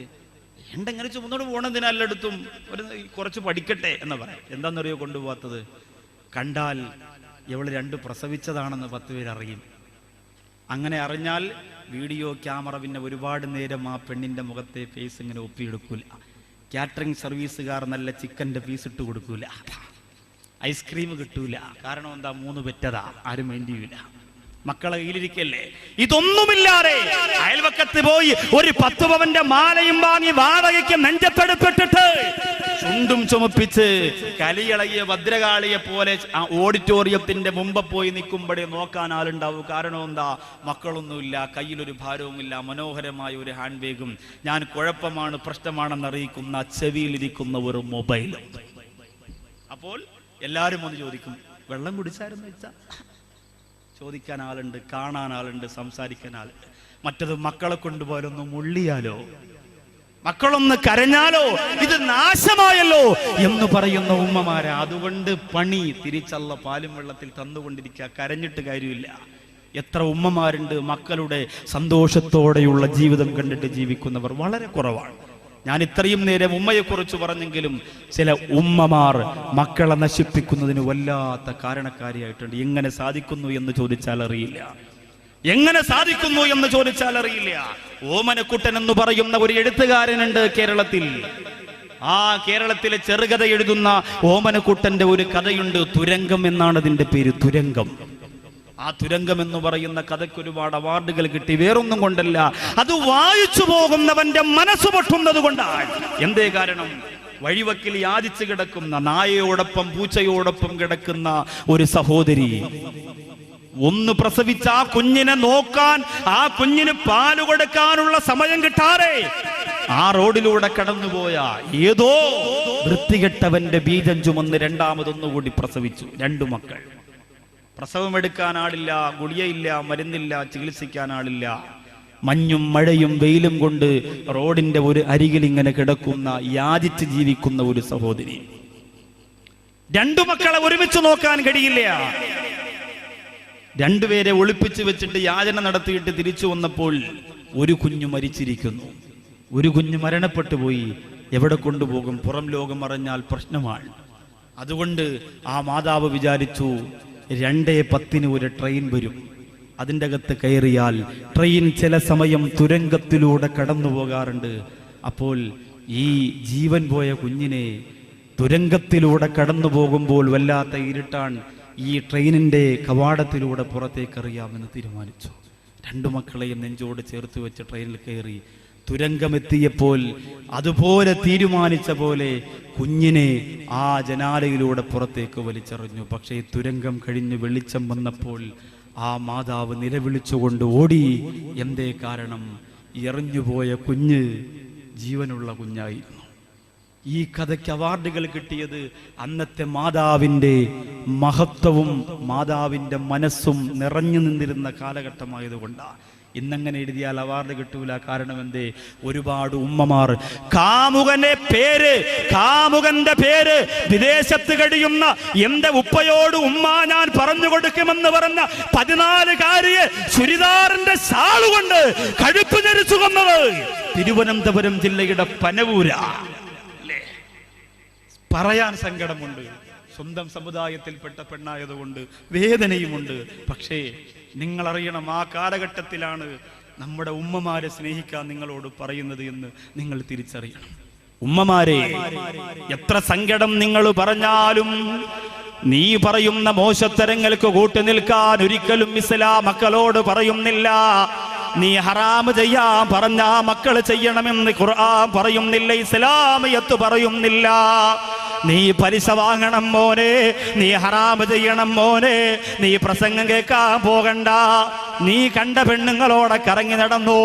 ഉമ്മാക്കതാണ് സുഖമെങ്കിൽ രസമെങ്കിൽ. പൊന്നുമോൻ കള്ളു കുടിച്ചിട്ട് മാറ്റിവെക്കുന്ന കുപ്പയുടെ അറ്റപ്പിരിക്കുന്ന ഒരു തുള്ളി ഉമ്മാക്ക് കുടിക്കാൻ സുഖമുണ്ടെങ്കിൽ ആ പൊന്നുമോനെ കള്ളു കുടിക്കാൻ പ്രേരിപ്പിക്കുന്ന ഉമ്മ, നീ പറയുന്നത് കേൾക്കാൻ ഇസ്ലാം ആ മക്കളോട് പറയുന്നില്ല. അപ്പോ പിന്നെ ആ മക്കളെ നിന്നെ ബഹുമാനിച്ചില്ല എന്ന് പരാതി പറഞ്ഞിട്ട് കാര്യമില്ല. സഅദ് റളിയല്ലാഹു അൻഹു മുസ്ലിമാകുമ്പോ ഉമ്മ മുസ്ലിമായിരുന്നില്ല. ഉമ്മയെന്നല്ല ആ നാട്ടിൽ മുസ്ലിങ്ങൾ വളരെ കുറവാ. അവരെല്ലാവരും കൂടി സഅദ് റളിയല്ലാഹു അൻഹുവിന്റെ ഉമ്മയുടെ അരികത്ത് വരികയാ. കരഞ്ഞുകൊണ്ട് പറയുന്നു, പെണ്ണേ, നിന്റെ പൊന്നുമോൻ സഅദ് മുസ്ലിമായിരിക്കുകയാണ്. നീ അത് അറിഞ്ഞില്ലേ? നീ എന്തുകൊണ്ടാ പറയാത്തത്? അവനെ അതിൽ നിന്നും മടക്കി കൊണ്ടുവരണമെന്ന് പറഞ്ഞപ്പോ സഅദ് റളിയല്ലാഹു അൻഹുവിന്റെ ഉമ്മ പറഞ്ഞു, എന്റെ മോനാണ് അവനെങ്കിൽ ഞാൻ അവനെ മാറ്റുന്നതാണ്. അവസാനം സഅദ് റളിയല്ലാഹു അൻഹു വരുമ്പോൾ ഉമ്മ കരഞ്ഞുകൊണ്ട് പറഞ്ഞു, മോനെ, നീ ഇസ്ലാം വെടിയണമെടാ, പ്രവാചകൻ കള്ളനാണ്, മുഹമ്മദ് കള്ളനാണ്, ഉപേക്ഷിക്കണമെടാ എന്ന് പറയുമ്പോ സഅദ് റളിയല്ലാഹു അൻഹു പറയുന്നു, ഉമ്മ, എന്നെ കൊണ്ട് കഴിയില്ല. മക്കത്തുൽ മുക്കറമയിൽ പ്രവർത്തിക്കുന്ന മക്കളുടെ ഉമ്മമാരെ നിങ്ങൾ ഭാഗ്യവതികളാ. വെമ്പായം KMYF പ്രവർത്തിക്കുന്ന മക്കളുടെ ഉമ്മമാരെ നിങ്ങൾ ഭാഗ്യവതികളാ. അവരിൽ ഒരുപാട് സഹോദരങ്ങളുടെ ഉമ്മമാര് മരണപ്പെട്ടു പോയിട്ടുണ്ട്. പുലിപ്പാറയിലുള്ള എന്റെ പ്രിയപ്പെട്ട പുല്ലമ്പാറയിലുള്ള പ്രിയ സുഹൃത്തിന്റെ ഉമ്മ, അതുപോലെ ഉപ്പ, അതുപോലെ കുടുംബത്തിൽപ്പെട്ടവര്, അതുപോലെ എന്റെ ഈ സദസ്സിൽ വന്നിരിക്കുന്ന സഹോദരങ്ങൾ, ഉമ്മാക്ക് വേണ്ടി ദുആ ചെയ്യണമെന്ന് എപ്പോഴും പറയാറുള്ള സുഹൃത്തുക്കൾ, അങ്ങനെ ഒരുപാട് ഉമ്മമാരുടെ പൊരുത്തത്തിന് വേണ്ടി പ്രാർത്ഥിക്കുന്ന മക്കളുണ്ട്. ഭാഗ്യവതികളാണ് ഉമ്മമാരെ, ഭാഗ്യവതികളാണ്. പക്ഷേ നിങ്ങൾക്കതിൽ സന്തോഷം വരുന്നില്ല. നിങ്ങളുടെ മക്കൾ പള്ളിക്ക് വേണ്ടി ബക്കറ്റ് എടുത്ത് തണ്ടുന്നവനായി പോയല്ലോ. നിങ്ങളുടെ മക്കൾ വീടാന്തരം പുസ്തകം കൊണ്ട് കൊടുക്കുന്നവനായി പോയല്ലോ. നാണക്കേട് വിചാരിക്കണ്ട ഉമ്മ. സഅദ് റളിയല്ലാഹു അൻഹുവിന്റെ ഉമ്മ പറഞ്ഞ, മോനെ, നീ ഇസ്ലാം കളഞ്ഞില്ലെങ്കിൽ, ഇസ്ലാം വെടിഞ്ഞില്ലെങ്കിൽ ഈ ഉമ്മ ഇന്ന് മുതൽ ഭക്ഷണം കഴിക്കില്ല. ഒരു തുള്ളി വെള്ളം പോലും കുടിക്കാതെ ഇവിടെ കിടന്നുകൊണ്ട് പുഴുപ്പ് ചത്തുപോകുമെടാ എന്ന് പറഞ്ഞപ്പോ സഅദ് റളിയല്ലാഹു അൻഹുവിന്റെ മനസ്സ് പൊട്ടിപ്പോയി. കാരണം ഉമ്മയെന്ന അത്ഭുതത്തെ തിരിച്ചറിയാനുള്ള ബോധമെന്ന് ആ കാലഘട്ടത്തിൽ സഅദ് റളിയല്ലാഹു അൻഹുവിനുണ്ടായിരുന്നു. സഅദ് റളിയല്ലാഹു അൻഹു പോയിട്ട് കരയുന്ന, റബ്ബേ, എന്നെ പ്രസവിച്ച ഉമ്മ, എന്നെ താലോലിച്ച ഉമ്മ, എന്നെ പോറ്റി വളർത്തിയ ഉമ്മ, ആ ഉമ്മ വെള്ളം കുടിക്കാതെ ഭക്ഷണം കഴിക്കാതെ പട്ടിണി കിടക്കുന്നത് സഹിക്കാൻ പറ്റുന്നില്ല. അതുകൊണ്ട് റബ്ബേ, ഒരു തീരുമാനം അറിയിക്കണം റബ്ബേ. സഅദ് റളിയല്ലാഹു തആല തീരുമാനമെടുക്കുകയാണ്. സഅദ് റളിയല്ലാഹു അൻഹു വരുന്നത് കാണുമ്പോ ആ ഉമ്മയുടെ പരിസരത്തിരിക്കുന്ന സ്ത്രീകളൊക്കെ പറഞ്ഞതാ, ഒരുപോലെ പറഞ്ഞതാ, പെണ്ണേ, നിന്റെ പൊന്നുമോൻ ഇസ്ലാം കളഞ്ഞിട്ട് വരികയാണ്, അവൻ ഇസ്ലാം വെടിഞ്ഞിട്ട് വരികയാ. അതുകൊണ്ട് പൊന്നുമോളെ സന്തോഷിച്ചു കൊള്ളുക. സഅദ് റളിയല്ലാഹു അൻഹു കടന്നു ചെന്നിട്ട് ഉമ്മയോട് പറഞ്ഞതെന്തെന്നറിയുമോ? ലൗ കാനത് ലകി മിഅതു നഫ്സിൻ വഖറജത് നഫ്സം നഫ്സാ മാ തറക്തു ദീനി ആരാ ലിശയ. എന്റെ പ്രിയമുള്ള ഉമ്മ, എന്നെ പ്രസവിച്ച ഉമ്മ, എന്നെ താലോലിച്ച ഉമ്മ, എന്നെ താരാട്ടിയ ഉമ്മ, നിങ്ങൾ ഒരു ശരീരമല്ല 100 ശരീരമായിട്ട് ആ 100 ശരീരങ്ങളും ഇതുപോലെ വെള്ളം കുടിക്കാതെ ഭക്ഷണം കഴിക്കാതെ എന്റെ മുമ്പ് കിടന്ന് പുഴുത്ത് ചത്തുപോയാൽ അല്ലാഹുവിന്റെ റസൂലിനെ കളഞ്ഞിട്ട്, ദീൻ കളഞ്ഞിട്ട് ഞാൻ വരില്ല ഉമ്മ. അങ്ങനെ നിങ്ങൾ കൊതിക്കേണ്ട ഉമ്മ. ഭാര്യയുടെ വാക്ക് കേട്ടുകൊണ്ട് താടി വടിക്കുന്ന ചെറുപ്പക്കാരാ, ഉമ്മാടെ വാക്ക് കേട്ടുകൊണ്ട് പലിശയ്ക്ക് കൊടുക്കുന്ന കട തുടങ്ങുന്ന, ബാങ്ക് തുടങ്ങുന്ന ചെറുപ്പക്കാരാ, ബ്ലൈഡ് കമ്പനി തുടങ്ങുന്ന പൊന്നുമോനെ, ഉമ്മയെ അനുസരണ അതിലൂടെ വരുന്നില്ല. ഹറാമ പറഞ്ഞാ നീ ചെയ്യേണ്ട ഖുർആൻ പറയുകയാ, വഇൻ ജാഹദാക അലാ തുശ്രിക ബിഹി മാ ലൈസ ലക ബിഹി ഇൽമ വലാ തുതിഉഹുമാ വസാഹിബഹുമാ ഫിദ്ദുനിയാ മഅറൂഫാ. അല്ലാഹുവിന്റെ ഖുർആൻ പറയുന്നു, മാതാപിതാക്കൾ ഹറാമ് ചെയ്യാൻ നിങ്ങളോട് പറഞ്ഞാൽ, തെറ്റ് ചെയ്യാൻ നിങ്ങളോട് പറഞ്ഞാൽ, മോശത്തരം ചെയ്യാൻ നിങ്ങളോട് പറഞ്ഞാൽ നിങ്ങൾ അംഗീകരിക്കണ്ട, അനുസരിക്കണ്ട. പക്ഷേ വസാഹിബഹുമാ ഫിദ്ദുനിയാ മഅറൂഫാ. ആ മാതാപിതാക്കൾ അങ്ങനെ പറഞ്ഞാലും നിങ്ങൾ അവരോട് മോശമായി പെരുമാറാൻ പാടില്ല. എന്നാലും അവിടെ ഒരു പോയിന്റ് അല്ല പറഞ്ഞില്ലേ, അവര് നിന്നെ എത്ര ഉപദ്രവിച്ചാലും ഹറാമ് ചെയ്യാൻ പറഞ്ഞാൽ നീ അംഗീകരിക്കണ്ട. പക്ഷേ അവരെ നീ വെറുപ്പിക്കല്ലേ, അവരോടും നല്ലതുപോലെ വർത്തിക്കണം എന്ന് അല്ലാഹുവിന്റെ ഖുർആൻ. അത്ഭുതകരമായ 2 ഹദീസ് കൂടി പറയട്ടെ, മനോഹരമായ 1-2 സംഭവങ്ങൾ കൂടി പറയട്ടെ, എന്നിട്ട് നമുക്ക് കണ്ണീരോടെ ദുആരന്ന് പിരിയാം.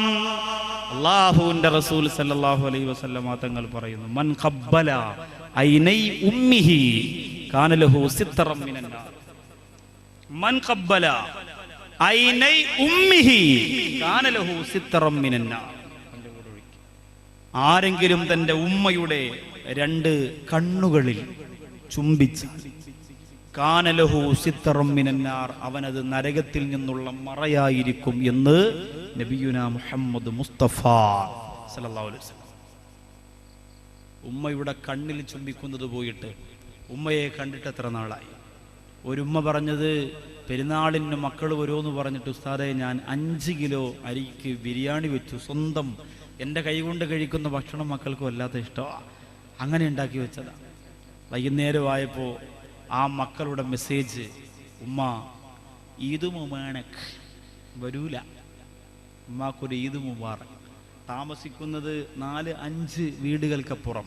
പക്ഷേ ഭാര്യയും മക്കളെയും കൊണ്ട് അത്യാവശ്യം 1-2 സ്ഥലത്തൊക്കെ പോകാനുള്ളത് കൊണ്ട് ഈ പെരുന്നാളിന് ഉമ്മാൻ്റെ അടുത്തില്ല.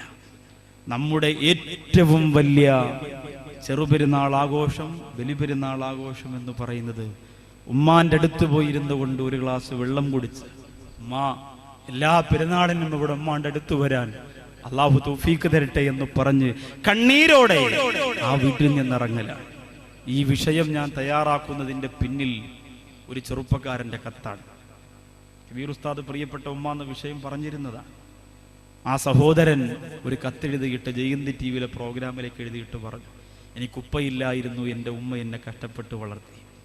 ഉപ്പ ചെറുപ്രായത്തിലെ മരണപ്പെട്ടു പോയതുകൊണ്ട് ഉമ്മയുടെ യുവത്വം നഷ്ടപ്പെട്ടിട്ടില്ലായിരുന്നു. അതുകൊണ്ട് നാട്ടുകാരൊക്കെ മറ്റൊരു വിവാഹം കഴിക്കാതിരുന്ന ഉമ്മയെ വേശ്യ എന്ന് വിളിച്ചു. പലരും പല സ്ഥലത്തും ഇരുന്ന് അടക്കം പറഞ്ഞു, കളിയാക്കി, പരിഹസിച്ചു.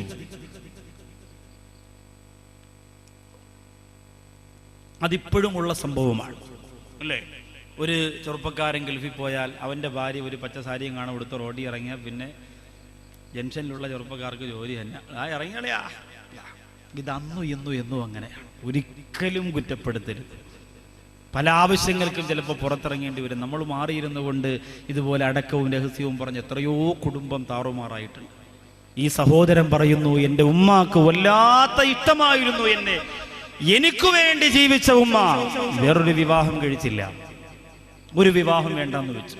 എൻ്റെ പ്രിയപ്പെട്ട ഉമ്മ വാശിയോടെ എന്നെ വളർത്തി, എന്നെ വലുതാക്കണം, നാട്ടിലെ ഏറ്റവും വലിയ പണക്കാരനാക്കണം, ഇവിടെയുള്ള ഏറ്റവും വലിയ കൊട്ടാരം എൻ്റെ മോൻ്റെ പേരിലായിരിക്കണം, വാശിയാണ്. ഉമ്മ ഇങ്ങനെ വളർത്തി പഠിപ്പിച്ചു. ഒരുപാട് അറിവ് എനിക്ക് നുകർന്നു തന്നു.